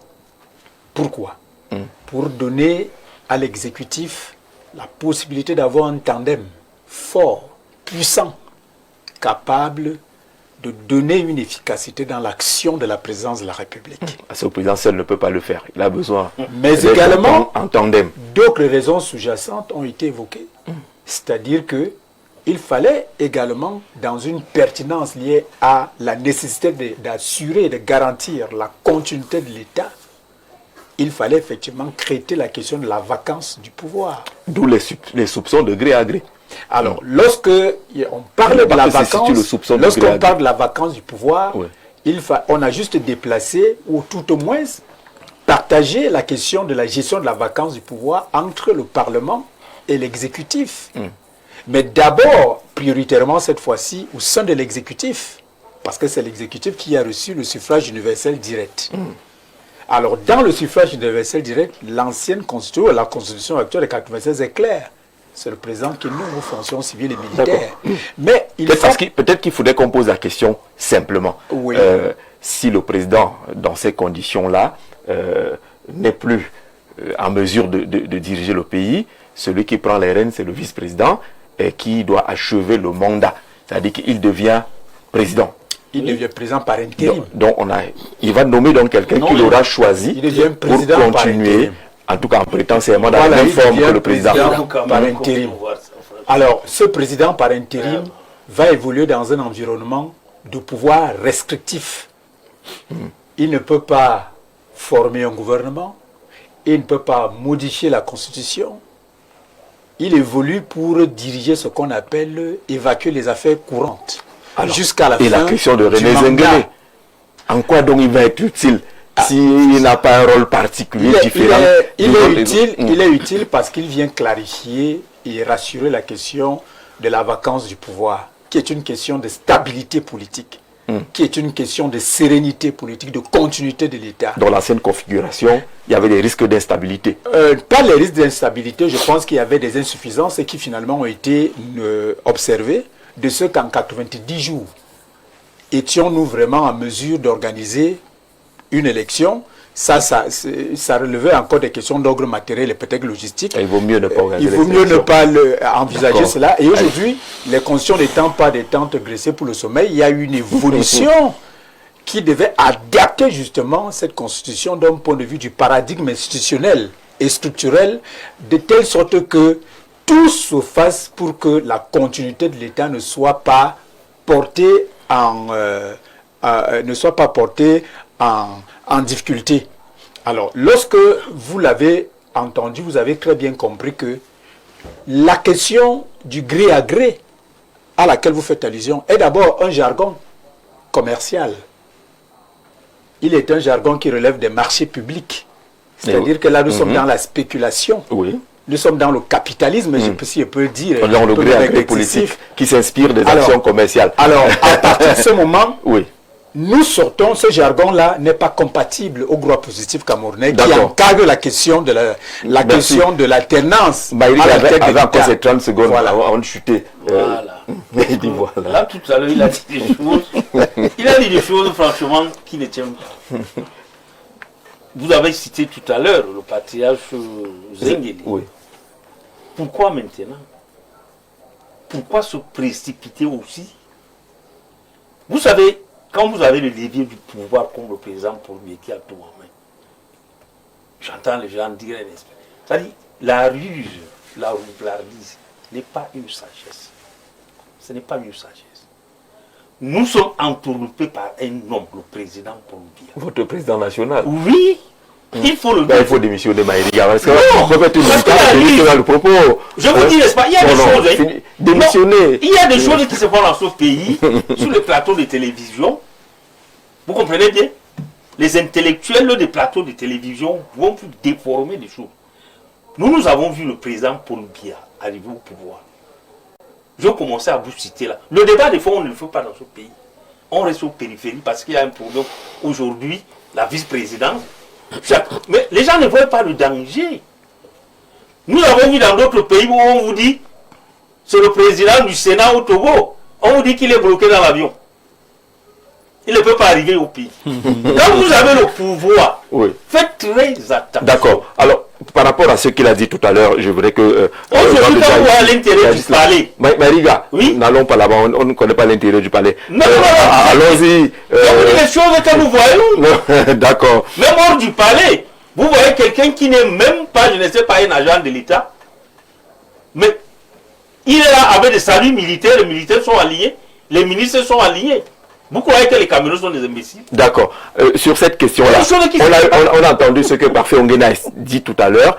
On est dans la volonté de la continuité de l'État, éviter ce que proposait par exemple la Constitution qui est en train d'être modifiée, quand on se retrouve avec des dépenses, il faut organiser une élection ou des vides. Il faut donc que la transition se joue au niveau de l'exécutif sans passer par le Parlement.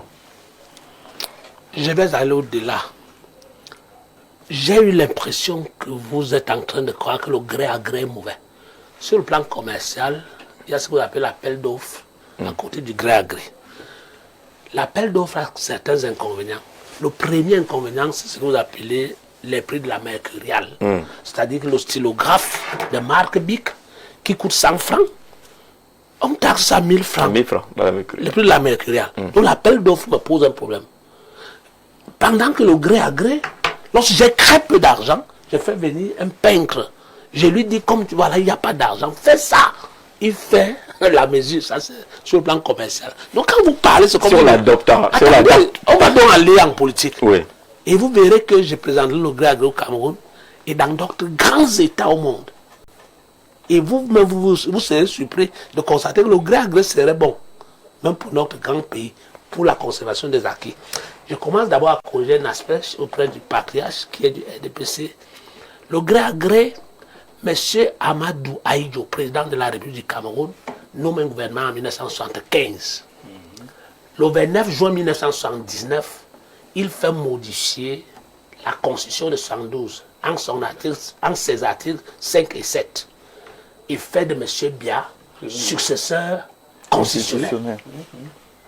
Et M. Biya est en train de gré à gré, qui est bon. Il est bon pour Ahidjo. C'est le bon que le contexte. Attendez, non, laissez le contexte. Je vous montre déjà que le gré à gré n'est pas né avec Biya. Mais vous dites qu'il est bon pour Ahidjo. Et pour moi, pour nous.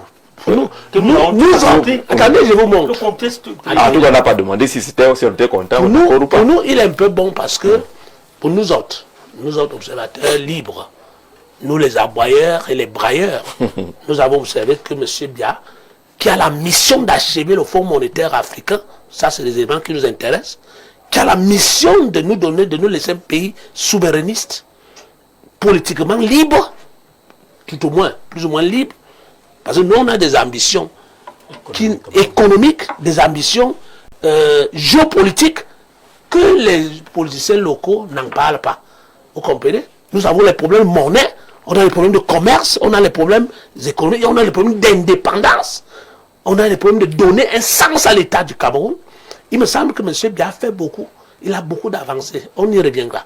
Parlant par exemple du Fonds monétaire africain, qui est l'un des projets de M. Kadhafi, etc. M. Biya, au moment où je vous parle, on est en train d'achever le Fonds monétaire africain. S'il est opérationnel, c'est une réalisation historique. Donc, je peux dire que M. Ahidjo a fait bien de procéder au gré à gré pour nous laisser M. Biya. Enfin, certains regrettent le séjour de Biya, mais moi, nous autres, observateurs, pensent que M. Biya a fait un travail. Il a fait du bon travail. Non, vous êtes d'accord? Très bien. Si on est donc d'accord, je vous montre comment le gré à gré fonctionne dans tous les pays, les grands pays.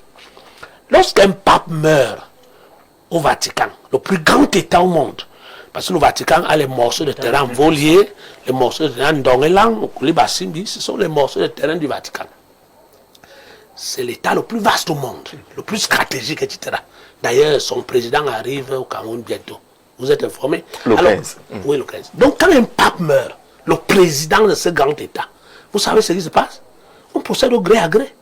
On appelle tous les dauphins. Leurs dauphins s'appellent les cardinaux. Ils se rassemblent dans une chose comme ça, comme on a assis là. En conclave. Oui, quand ils sortent de là, ils ont la fumée blanche, on dit Abemous Papam. C'est le gré à gré. Vous êtes qui pour aller dire que c'est le gré à gré ou bien c'est l'appel d'offres? C'est fini. Vous avez un État. Est-ce que c'est le gré à gré? Oui, c'est le gré à gré. C'est un collège électoral. Mais c'est là-bas l'intérêt. C'est un collège électoral. Il y a l'appel d'offres là. C'est un collège électoral. Je continue. Il y a des candidatures. Il y a des candidatures. Mais de toutes les façons, ça allait. Ce ne sont pas les gens d'une famille. Ça allait là-bas. Ce n'est pas. Oui. Je dis que le chrétien que je suis. Écoutez, le chrétien que je suis, on a fait par l'appel d'offres pour que le chrétien que je suis. Mais il y a des candidatures. Non, attendez. Il y a des candidatures. Parce que le chrétien que je suis, populaire, devait choisir un pape africain. Devait choisir un pape qui n'est pas blanc. Sauf que le chrétien, et le n'est pas du collège électoral. C'est pour ça que je dis. Il y a un collège électoral qui est fini. Il faut être cardinal. Permettez-moi de vous dire. Écoutez, au Cameroun, il y a une révision constitutionnelle. C'est conforme à l'article 3 de la Constitution. Donc l'article 3, alinéa 3, qui dit que l'initiative de modification de la Constitution appartient concurremment au président de la République et aux parlementaires. Oui. Bon, à quel niveau vous parlez? C'est le même gré à gré, non? Il y a quel problème? Ça suffit que le citoyen lambda ne va pas voter. Tout comme les bâtiments. Monsieur le proviseur, allons-y dans le fait. Je progresse. Poste de vice-président. Attends, j'arrive. Tel que la Constitution l'indique. Attendez. Je ne voudrais pas mon exposé vous faire connaître que quand un grand État a des intérêts supérieurs, comme ce fait avec Ahidjo, comme ce fait avec le grand État qui est le plus démocratique au monde, mais si vous vous taisez, démocratiquement, les États-Unis d'Amérique, constatant que Maduro est un danger pour son économie, il va l'arrêter, le garder à New York. C'est démocratiquement. Les États-Unis constatant qu'il y a problème avec l'Iran, qui peut perturber le pétrodollar. On dépose les bombes démocratiques. D'accord. Et Paul Biya constatant donc que s'il laisse cette affaire entre les mains du Sénat, le pays est en danger. Laissez-moi parler. Non, on va avancer. J'avance. Oui, j'avance. On va avancer. Paul Biya, en ce moment précis, vous dites qu'il a reçu un xylographe de Marc Bic de M. Kavaye et Djibril. Il vous donne un président de l'Assemblée nationale. On vous donne un président du Sénat. Vous attendez de lui un gouvernement solide pour l'écriture de l'histoire du Cameroun qui va continuer. Oui. Donnez-lui à nous fournir l'architecture institutionnelle qui va correspondre soit à sa continuité, soit à sa rupture. À sa rupture. Donc voilà. Et c'est une chose sérieuse, Jean Jarzé.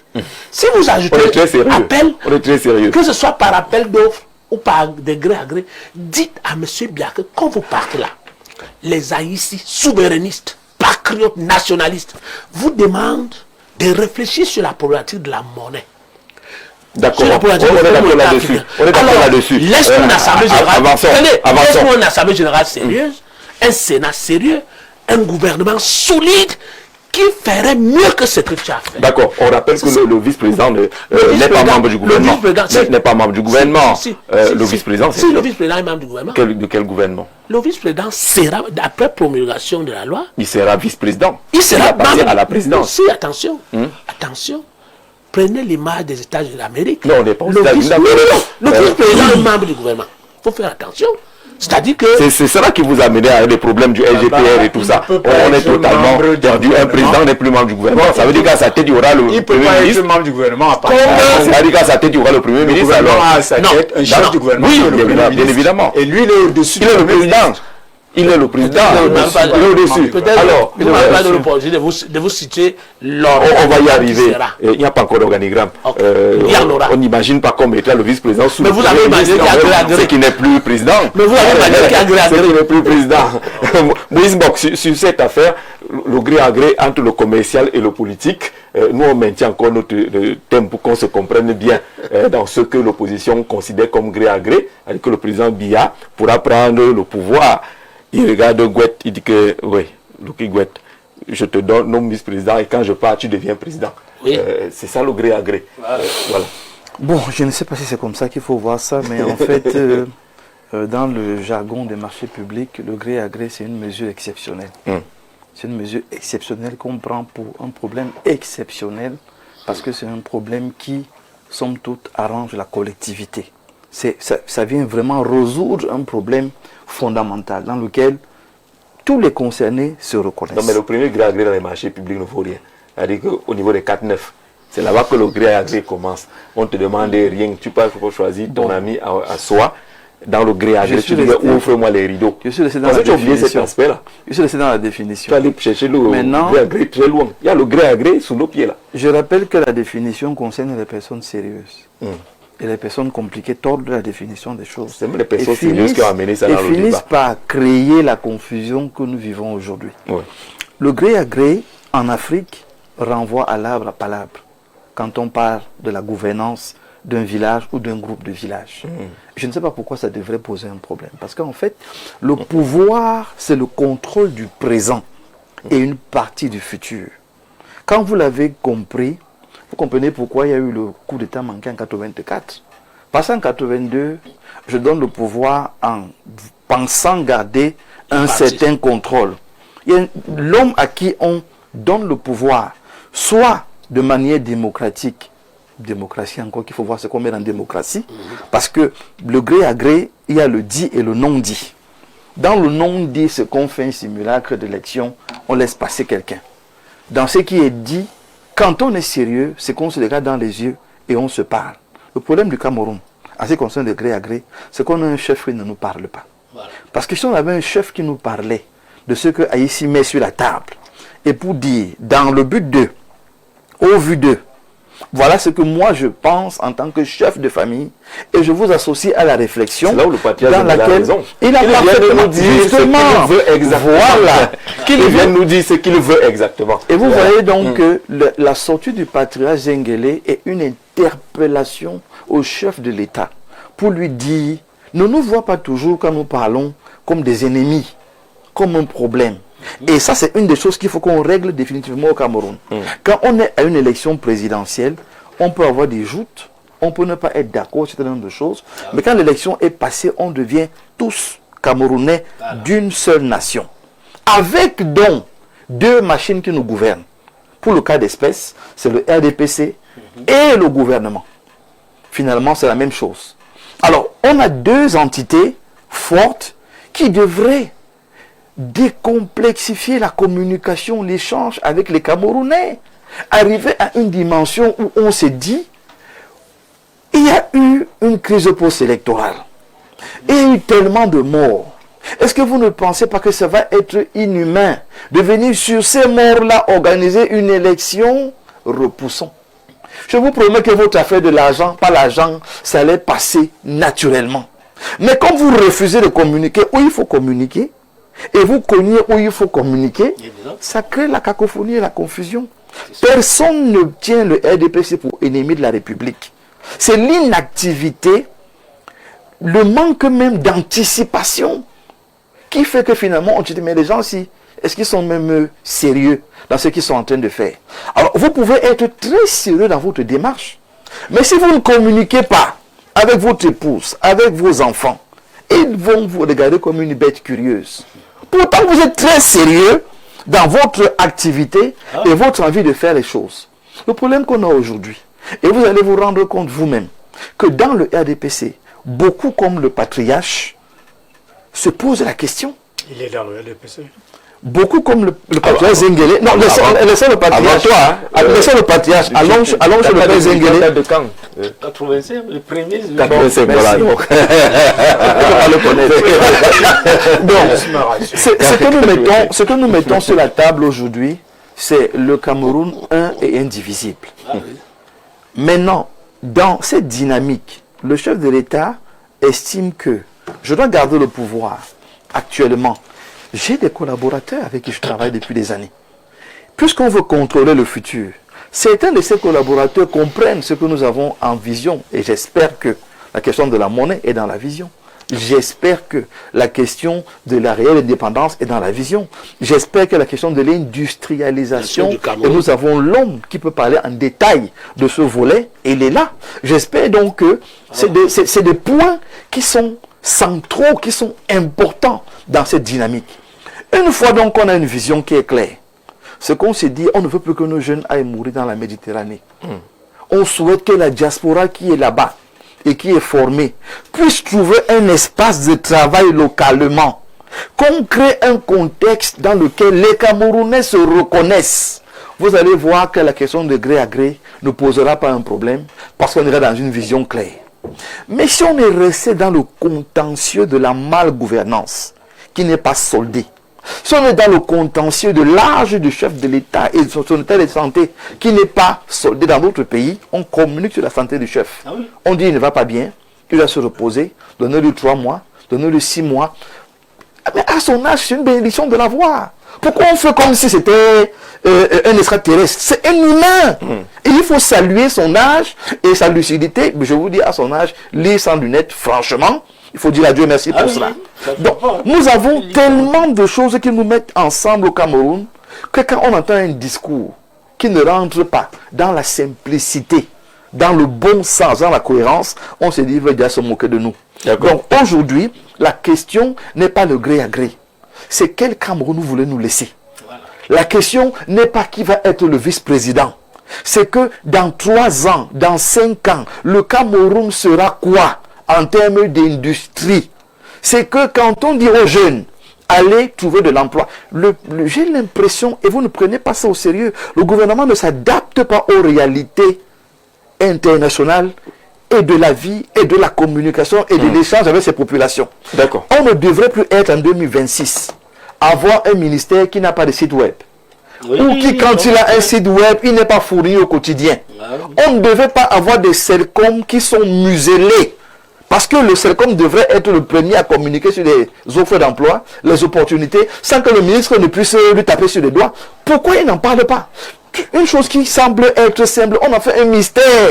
Finalement, vous finissez là. Les questions doivent être ailleurs. Sur quel Cameroun, quels sont les leviers importants? Est-ce que le président est d'accord qu'on balaie cette suspicion de gré à gré de ce qui semble se dessiner au regard des réactions de quelques leaders de l'opposition qui pensent que justement là ça va être une passe décisive que le président va faire à quelqu'un qu'il aura choisi, qui ne s'est pas présenté devant les électeurs pour solliciter un mandat, mais je ne sais pas, une passe aveugle peut être faite à quelqu'un d'autre, d'où les soupçons de gré à gré. Ce n'est pas important, semble dire Dr Mbok, aujourd'hui. Jean-Jacques, je vais vous donner la lecture d'un homme politique. Absolument. Voilà. Au-delà de vous donner la lecture d'un homme politique, je prendrai mon cas, je vais m'appuyer dessus, sur ce cas-là. Et avant cela, félicite le président de la République d'avoir pensé à ce poste de vice-président qui permettra forcément à quelqu'un de venir l'aider dans son travail. On va souligner aider. Aider. Voilà. D'accord.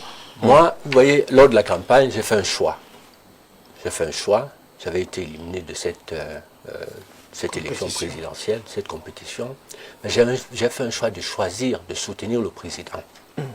Notre vision, je l'ai dit à l'entame de cette émission, au lieu de la mettre dans la poubelle, j'ai écrit au président, je lui ai fait une offre en lui disant, Monsieur le Président, nous avons fait des contacts avant de venir à cette élection sur plusieurs domaines, de l'eau, l'électricité, des industries, des mines, des télécommunications, ainsi de suite, le transport et ainsi de suite. Voilà. Est-ce que ces projets, on doit les mettre dans l'eau? Je lui ai proposé. Donc les collaborateurs m'ont dit, Monsieur Gouet, apportez votre vision. À l'intérieur de notre système, il y aura un changement. Voilà, vous allez implémenter la vision à l'intérieur de notre système. Donc, je ne peux que féliciter le président de la République parce que lors de la campagne également, sur cette antenne, je suis passé dans d'autres médias et j'ai dit aux Camerounais, votez pour le président de la République parce que nous serons autour du président de la République pour lui apporter des solutions. Voilà, on va l'aider à porter ce gouvernement-là. Donc aujourd'hui, je suis parfaitement en phase avec le président, avec cette décision-là. Et au-delà de cela, lors de mes interviews dans plusieurs télés, dans plusieurs médias, j'ai toujours tendu la main au président de la République en lui disant, Monsieur le Président, vous avez reçu le pouvoir de Menda Idiou, il est temps peut-être de transférer ce pouvoir à quelqu'un d'autre. De faire la passe alors. De faire la passe, voilà, à quelqu'un d'autre. Le président, à l'époque, sans passer par des élections. Le président, à l'époque... je rappelle que lui, il avait dit qu'il n'est pas pour le dauphinat. Le président, il n'est pas pour la passe. C'est pour ça. Dans un pays normal. Il n'est pas pour la passe. Dans un pays normal. Le Cameroun est un pays normal. Je termine juste. À l'époque, le président a eu le pouvoir de Menda Idiou. C'était une passe. Cette fois-ci, il s'est dit cette fois-ci, au lieu que ce soit la même chose, ce que je fais, je passe par la Constitution Cameroun qui crée un poste à travers lequel, Monsieur Gouet, vous avez promis m'aider, ou encore XY, à porter votre vision. À partir de là, nous avons vu. Il peut faire de vous ministre, pas vice-président. Je suis... pourquoi vous lui refusez? Ministre ou pas vice-président? Vice-président, justement, pourquoi? Je m'explique. Vous voyez, le Cameroun a des problèmes, a beaucoup de problèmes. On a des problèmes d'énergie, on a des problèmes de travail, on a des problèmes... On parlait tout à l'heure des industries, nous avons des mines, nous avons des minerais ici au Cameroun qu'il faut transformer. Et dans tous ces domaines, il y a la santé, nous avions dans notre projet, vous vous souvenez certainement, nous avions dans le domaine de la santé prévu mettre tous les 50 km un hôpital de jour et de nuit, tous les 50 km. Voilà. Là, on a prévu mettre entre Hilton et l'aéroport dans notre projet. On a identifié des partenaires également financiers qui sont prêts à apporter cet investissement-là, mettre un métro entre Hilton et l'aéroport Simaden. Voilà, au-delà de ça, nous avons, je suis d'abord un capitaine d'industrie, on a des partenaires qui veulent venir investir ici au Cameroun, créer des industries, ainsi de suite. Donc nous avons dans plusieurs domaines, cette passe-là pour aider le président. Au-delà de la passe, je suis allé en Russie. Il y a des industriels qui sont prêts à venir ici mettre des usines, là sur place. Donc je pense que je peux intervenir, aider le président de la République dans plusieurs domaines, vous voyez. Et si jamais j'étais à l'eau, je me concentrerais forcément sur l'eau uniquement. Or, ici, comme il faut aller vite, le président a 7 ans, cette année. Et je pense que durant ces 7 années, avoir quelqu'un qui peut gérer, coiffer un petit peu tous ces domaines à partir du haut et aller rapidement amener tous ces investisseurs, aider à transformer le Cameroun rapidement, je pense que ce serait très bien. Et j'ai promis le faire là. Donc je pense que ce poste que le président vient de créer, pourquoi pas? Il vous appartient. D'accord. Voilà. Il est donc dans la notion d'aide. Ça veut dire que le président qui a sollicité les suffrages le 12 octobre dernier a besoin d'être aidé. Ça, on ne peut pas lui refuser, Patillage. Compte tenu de son âge, c'est normal. On ne peut plus parler dans tout loupé à partir de ce moment-là. Vous savez, il y a des choses depuis que j'observe le fonctionnement du président Paul Biya, il y a des choses où personne ne peut dire que cet homme n'a rien fait. Nous n'avons rien donné. Aïssou tout à l'heure a beaucoup insisté sur Aïdjo, le choix d'Aïdjo. Par rapport à Paul Biya, il faut contextualiser le temps. Ce temps-là, Aïdjo, le Cameroun était un pays, l'économie tournait. Et Aïdjo a formé ce garçon qu'il a reçu. Il a remis d'abord entre les mains, je crois, Eteke Moumoua. Eteke Moumoua, il est allé où? Ou c'est là qu'il allait directement à la présidence. Autour de lui, un jeune dynamique. Le choix d'Aïdjo n'était pas au hasard. Et Aïdjo a bien dit. C'était un travailleur le plus jeune dans le groupe. Et quelqu'un qui était effacé du pouvoir, il n'avait pas cette velléité. Absolument comme les Aïssi Mondo, les, comment on appelle et Samuel Lebois. Le Samuel Lebois qui était là. Donc, c'était le plus jeune, respectueux et tout. Bel homme. Aussi. Oui. Mais quand vous suivez la femme... Il y en a actuellement à la présidence. Hein. Il y en a, mais est-ce qu'ils ont... Il y a des beaux et des bruns. Mais est-ce que ce genre-là... Et le président était là. Est-ce que ce genre-là ont la moralité que le président... Ah, vous doutez la moralité du président Gouet? Est-ce que le président Gouet au palais? Il parle de ceux qui sont déjà là-bas. Je vous dis, n'est-ce pas, ce temps d'Aïdjo avec des gens comme le Samuel Lebois. Il peut avoir des gens. Est-ce qu'en ce moment, Paul Biya, comme on dit qu'il n'a pas la main heureuse toujours là, qu'il peut nous dénicher là? S'il prend Franck Biya, c'est un problème. Ce n'est pas un problème, pourquoi? C'est la passe à Franck Biya. C'est son fils, non? C'est son fils, non? C'est la chefferie de Mombeka. Non! On dit que vous n'êtes pas d'accord pour la passe. Non, je suis d'accord pour la passe. Mais est-ce que cet homme qui a plus de 36 gouvernements, le président Paul Biya, raménagement, gouvernement, 36. On dit toujours que tous ces gens-là, c'est des imbéciles, c'est des voleurs. Seul lui est compétent et honnête. Non, il est accusé aussi. Est-ce que ça même la peur aller nous choisir quelqu'un comme lui de temps d'Aïdjo? Personne ne peut vous montrer là où on se retrouve dans cette situation-là. Moi, je veux toujours comprendre. C'est ça le véritable problème. On se retrouve dans cette situation à vouloir avoir un dispositif alors que les mécanismes de succession, de dévolution du pouvoir étaient déjà établis. Pourquoi est-ce qu'on se retrouve dans cette situation aujourd'hui? C'est à l'Assemblée. Oui. Le président lui-même dit les bandits à Kouloubla, il ne s'adressait pas à trois journalistes qui étaient pas du tout. Quelque part avec la caméra. On est d'accord où ici le professeur du lycée là. Jean-Jacques. Il s'adressait à ses ministres, députés et tout ça qui sont là, des multimilliardaires. Alors pourquoi tout changer et interdire qu'on soupçonne le gré à gré? Qu'est-ce qui... Notre peur, c'est quoi? On avait peur de quoi? On a besoin de quelqu'un réellement en repoussant. Moi, je me dis, le président devait d'abord organiser une élection législative, municipale, changer les hommes là-bas, qui viennent à l'Assemblée. Mais la peur de perdre la majorité à l'Assemblée a fait en sorte qu'on précipite tout ça. D'accord. Vous voulez dire quelque chose là-dessus? Oui, en très peu de temps, allons-y. Voilà. Moi, je voulais tout simplement dire que le président, compte tenu de son âge, aujourd'hui, vous voyez bien que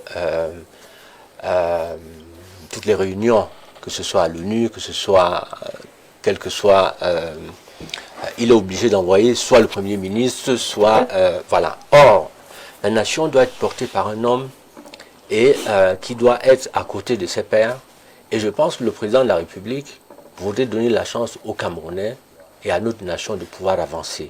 Est-ce que ce n'était pas plus facile pour lui d'organiser une élection et rester en retrait pour donner cette chance aux Camerounais? S'il avait eu, si effectivement le président avait eu confiance à ceux qui sont autour de lui, il l'aurait fait. Il se serait retiré pour le faire là. Il n'a pas eu reste dans la logique du conservateur du pouvoir. Il faut que ça reste là-bas. Non, moi je n'ai plus donné la chance aux Camerounais. Je pense qu'il voudrait donner la chance aux Camerounais en créant ce poste de la maison. De laisser quelqu'un comme moi porter ce poste-là librement. Et mettre en place. Moi, je suis d'accord qu'il ouvre un peu la porte, parce que si c'est dans son entourage là. Alors, rapidement, je vous relance avec une question. Bonsoir, Jean-Jacques Zé. Monsieur Eriga a dit toute la vérité, n'en déplaise à la gymnastique intellectuelle à laquelle se livre Parfait Onguéné. Pourquoi ce projet de vice-président qui ne figurait pas dans le programme du nouveau septennat déroulé par le président Paul Biya en 2025? Pourquoi ça maintenant? Le RDPC a la trouille des élections depuis la déroute d'octobre 2025. Ah bon, déroute je ne sais pas trop. Allez-y. Alors rapidement, le premier acteur qui est interpellé ici dans tout ce qui se passe, c'est l'opposition, qui devrait mieux s'organiser, mieux être représentée. notamment au Parlement, et qui pouvait donc poser un veto sérieux.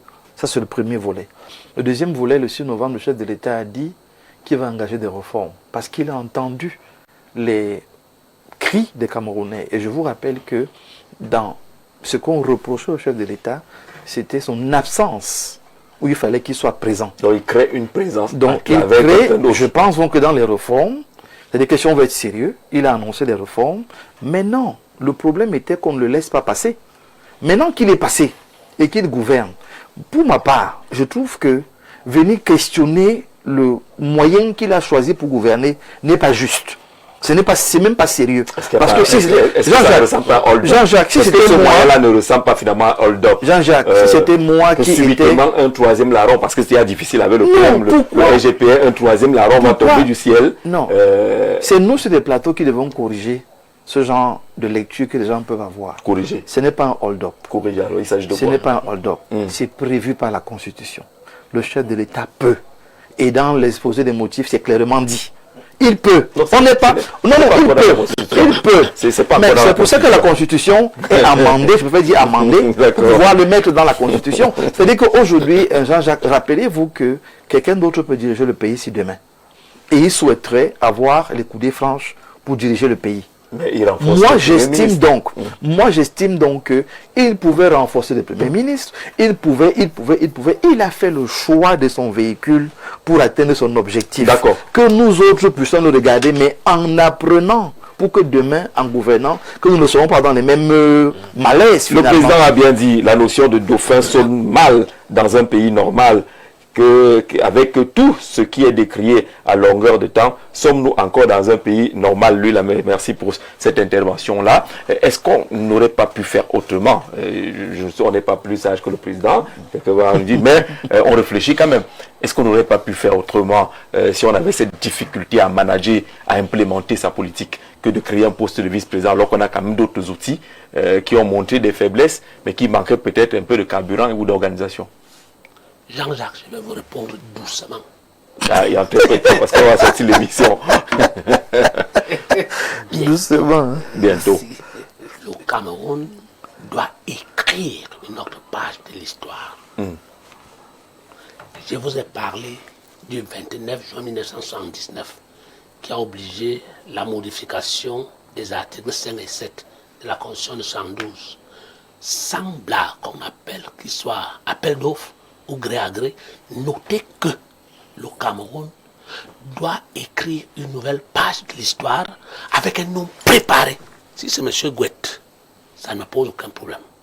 Un nom préparé. Si c'est Franck Biya. Écoutez. Bon, c'est un Camerounais, non? Ça devrait poser quelque chose. Parce qu'évidemment, votre question, attendez, patriarche. Non, on n'écoute pas le patriarche. C'est vous qui avez la parole. Le patriarche doit me suivre aussi, parce que moi je l'écoute depuis longtemps. Si c'est monsieur Franck Emmanuel Biya, comme vous l'avez dit, c'est un Camerounais. Et ça nous oblige, nous autres, à nous débarrasser des indicateurs colonialistes, anglophones, francophones, nordistes, les tribus, etc.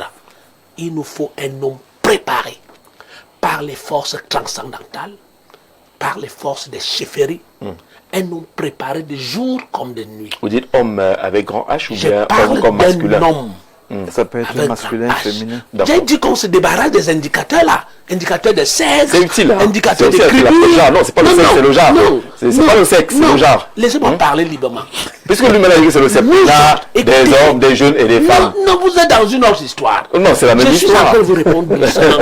Je vous réponds doucement, Jean-Jacques. Que lorsque nous sortons de ce studio, notez qu'Aïssi nous a dit que le chef de l'État a environ 94 ans, âge physique, âge spirituel très élevé, au point de servir de guide et pouvoir, ce n'est pas gré à gré, ce n'est pas dauphin, ce n'est pas appel d'offres, c'est que le Cameroun s'assoit.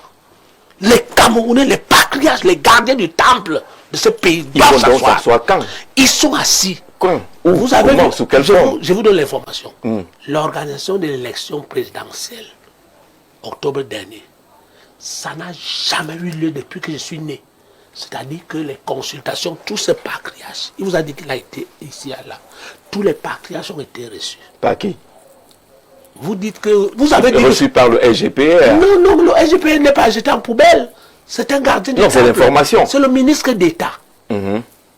Ministre d'État. Oui. Qui travaille auprès d'un Momungui. D'un chef de chef. Ils n'ont peut-être pas reçu... Ils n'ont par exemple pas reçu les journalistes. Il n'y a pas eu d'évaluation de journalistes. Comment peut-on consulter dans un pays sans associer les journalistes? On consultait qui? Attendez, Jean-Jacques voudrait me perturber. Non, mais je me posais la même question, il a bien raison. Oui. Jean-Jacques, depuis que je suis né, il n'y a pas eu une consultation aussi réussie de toutes les forces vives de toutes les régions, de toutes les chefferies. Quand les Ewondo vous écoutent, ils vont dire que c'est pour dire là. Non, attendez, c'est pour dire que les patriarches sont assis. Et quand ce les bonbons ont chassé certains qui sont là-bas, qui n'étaient pas les vrais bonbons. Et je suis donc en train de chuter en vous disant que l'homme providentiel qui peut être choisi pour la continuité de l'architecture institutionnelle qui a été acceptée par nos représentants parlementaires.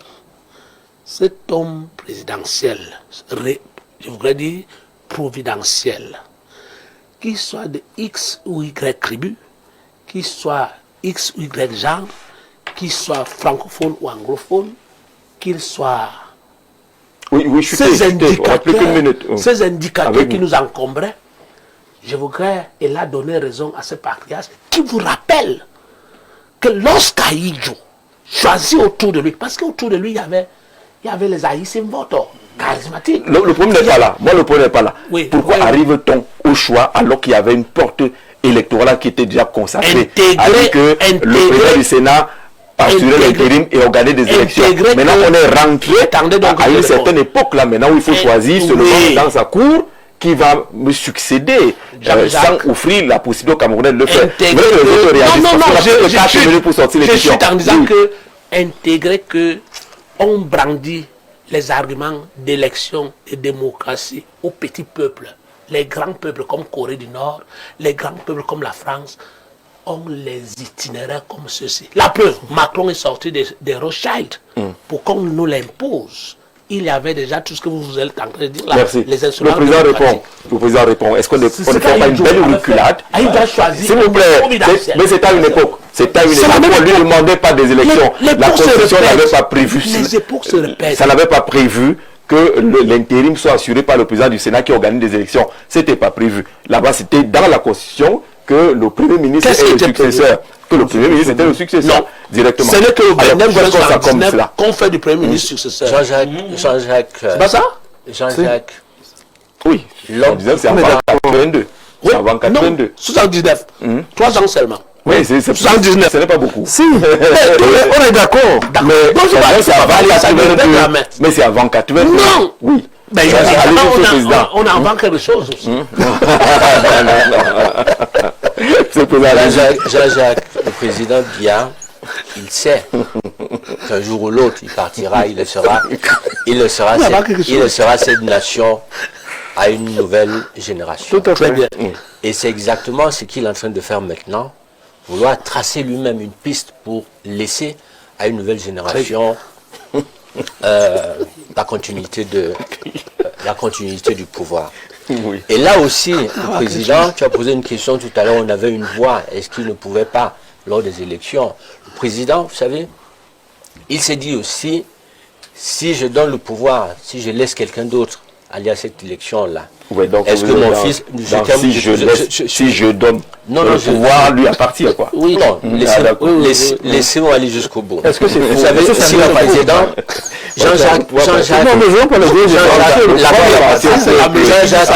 La paix de cette nation dépend de l'homme qui sera là demain. Voilà. La paix de cette nation dépend de cet homme. Voilà aussi. Si on met quelqu'un là demain, si on met quelqu'un à ce poste demain qui n'est pas accepté par tous les Camerounais, comme il disait tout à l'heure le patriarche, les Camerounais vont se lever, les marches vont reprendre, et puis ensuite, vous savez, aujourd'hui,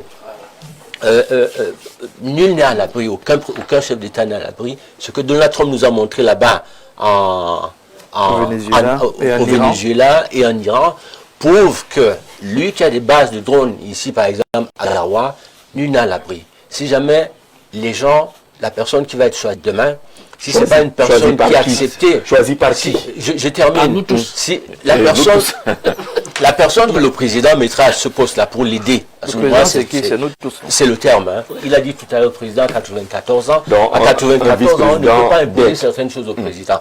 On ne peut pas lui imposer le même dynamisme. Ne lui imposez pas l'élection. Non. Donc, je pense vraiment qu'il est en train de mettre en place une équipe pour sa succession. Et comme il aime ce Cameroun-là, il choisira une personne il aime le Cameroun, qui peut effectivement, aux élections. Une personne qui peut parce que nous, demain mettre tous les Camerounais ensemble. Et ça va être forcément une personne qui viendra d'ailleurs qu'une personne qui viendra d'ailleurs. D'accord. On finit, parfait. Très rapidement, vous avez écouté les uns les autres. Moi, j'ai insisté sur la question électorale. Ce qui se passe n'a rien à voir avec l'élection. C'est la démocratie, la base. Le président Biya ne vit pas dans une tour d'ivoire. Il n'est pas déconnecté des réalités. Et je puis vous dire une chose. Et puis vous dire une chose, c'est que il s'est passé beaucoup de temps avant la décision ultime de se repositionner pour sa réélection. Le président Biya a donc pris tout le temps de mesurer le poids de la responsabilité et la nécessité de se réengager. Il a depuis 43 ans. Alors, bien sûr, depuis 43 ans. Je vous parle de ce septennat, qui est un septennat, suivez bien ses discours, un septennat où il a commencé pratiquement depuis 2011 à parler de laisser le pouvoir à une nouvelle génération. Il a parlé de la transition générationnelle entre 2098 et 2025. Ça se voit pas beaucoup. Et ce septennat, il a placé sous le signe des jeunes et des femmes. Donc, le président Biya étant donc très connecté avec le peuple, n'a pas créé un poste de vice-président pour une gouvernance par procuration. Encore moins pour faire abstraction, pour faire abstraction à la démocratie, parce que la possibilité de l'exercice démocratique reste toujours. Encore faut-il le dire, pour le rappeler, si bien pour nos nombreux téléspectateurs, c'est que le vice-président en question ne peut être candidat à la prochaine élection. Il ne pourra que terminer le mandat. En nommant un vice-président. Voilà. Et là, quand il nomme son vice-président, c'est pour l'exercice de ses fonctions. D'accord. Pour l'exercice de ses fonctions. Il peut démissionner. Écoutez, ce sont des subtilités. On dit qu'il ne peut pas modifier la Constitution, mais on rappelle quand même qu'en cas de nécessité, il peut consulter le Parlement pour modifier la Constitution. Voilà. Pour le moment, je pense que c'est un faux procès que de penser qu'il s'agit d'un dauphin. Alors, je voudrais également, Jean-Jacques, vous le permettez, de dire vous l'accordez 30 secondes. Oui, 30 secondes. Au patriarche, cher patriarche. Cher camarade, cher camarade. Cher patriarche. C'est un dénominateur commun ici. Si je dis camarade, ça reste un débat. Vous adressez alors qui est au patriarche. Allez-y, est-ce qu'on parle comme ça, un patriarche? Le comité central. Alors, je voudrais dire, patriarche, pour la paix dans ce pays, ne stigmatisons pas. Pour la paix dans ce pays, ne faisons aucun chantage. Parfait. Ça aussi, c'est un chantage. Encore le prisme communautaire. Ça aussi, c'est un chantage. Ça aussi, c'est un chantage. Les Camerounais sont qui il veut à ce poste parce que la Constitution le lui confère. Non, pas encore. Pas encore. Voilà. Pas encore. On a fini. Pour les Camerounais. Monsieur Franck Emmanuel peut effectivement être vice-président nommé. Et c'est normal. Et c'est le droit de ne pas être d'accord. Et c'est le droit du parti de ne pas être d'accord parce que c'est aussi un Camerounais. Rapidement pour les Camerounais qui nous suivent. Quand le chef de l'État veut votre avis. C'est vrai. Mes amis, quand le chef de l'État veut votre avis, il passe par un référendum.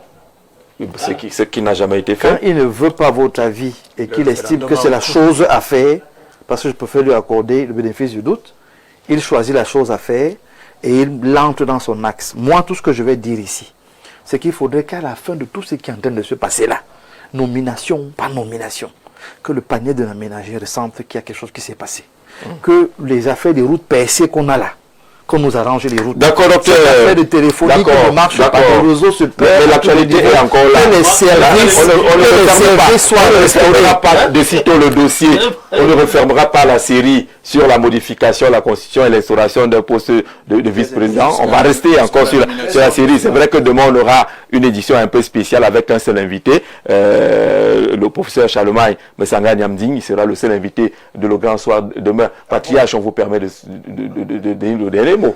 Justement, parce que là, de tout ce qu'on se dit sur tous les plateaux de télévision, nous analysons, nous disons, personne ne parle de Dieu. Si, j'ai dit les forces transcendantales. Non. Là, dis Dieu. Nous attendons le pape, Dieu et tout ça, nous allons voir tout ce qui va se passer. Personne ne parle de Dieu. D'accord. Et quand c'est bien pour les autres, ils disent, c'est Dieu qui donne le pouvoir. Mais ils disent ici que c'est pour le bien qui donne le pouvoir. On a fini. Merci d'être venu. On a fini au patriarche. Attention déjà. Oui. Tous les chefs d'État qui ont voulu laisser quelqu'un pour sécuriser leur arrière ont été déçus. Pas celui qui est resté. Oui, la Tunisie. Il n'a rien sécurisé du tout. Comment on appelle Merci patriarche. Merci patriarche. On a fini l'émission, merci. D'accord. On a rendez-vous demain pour une édition tout à fait spéciale que vous pouvez vous aussi solliciter des plateaux spéciaux pour les solliciter. En dehors de à vous la parole vendredi soir, on espère que le président sera des nôtres vendredi à 21h, mais demain on aura un invité spécial dans le cadre de Le Grand Soir.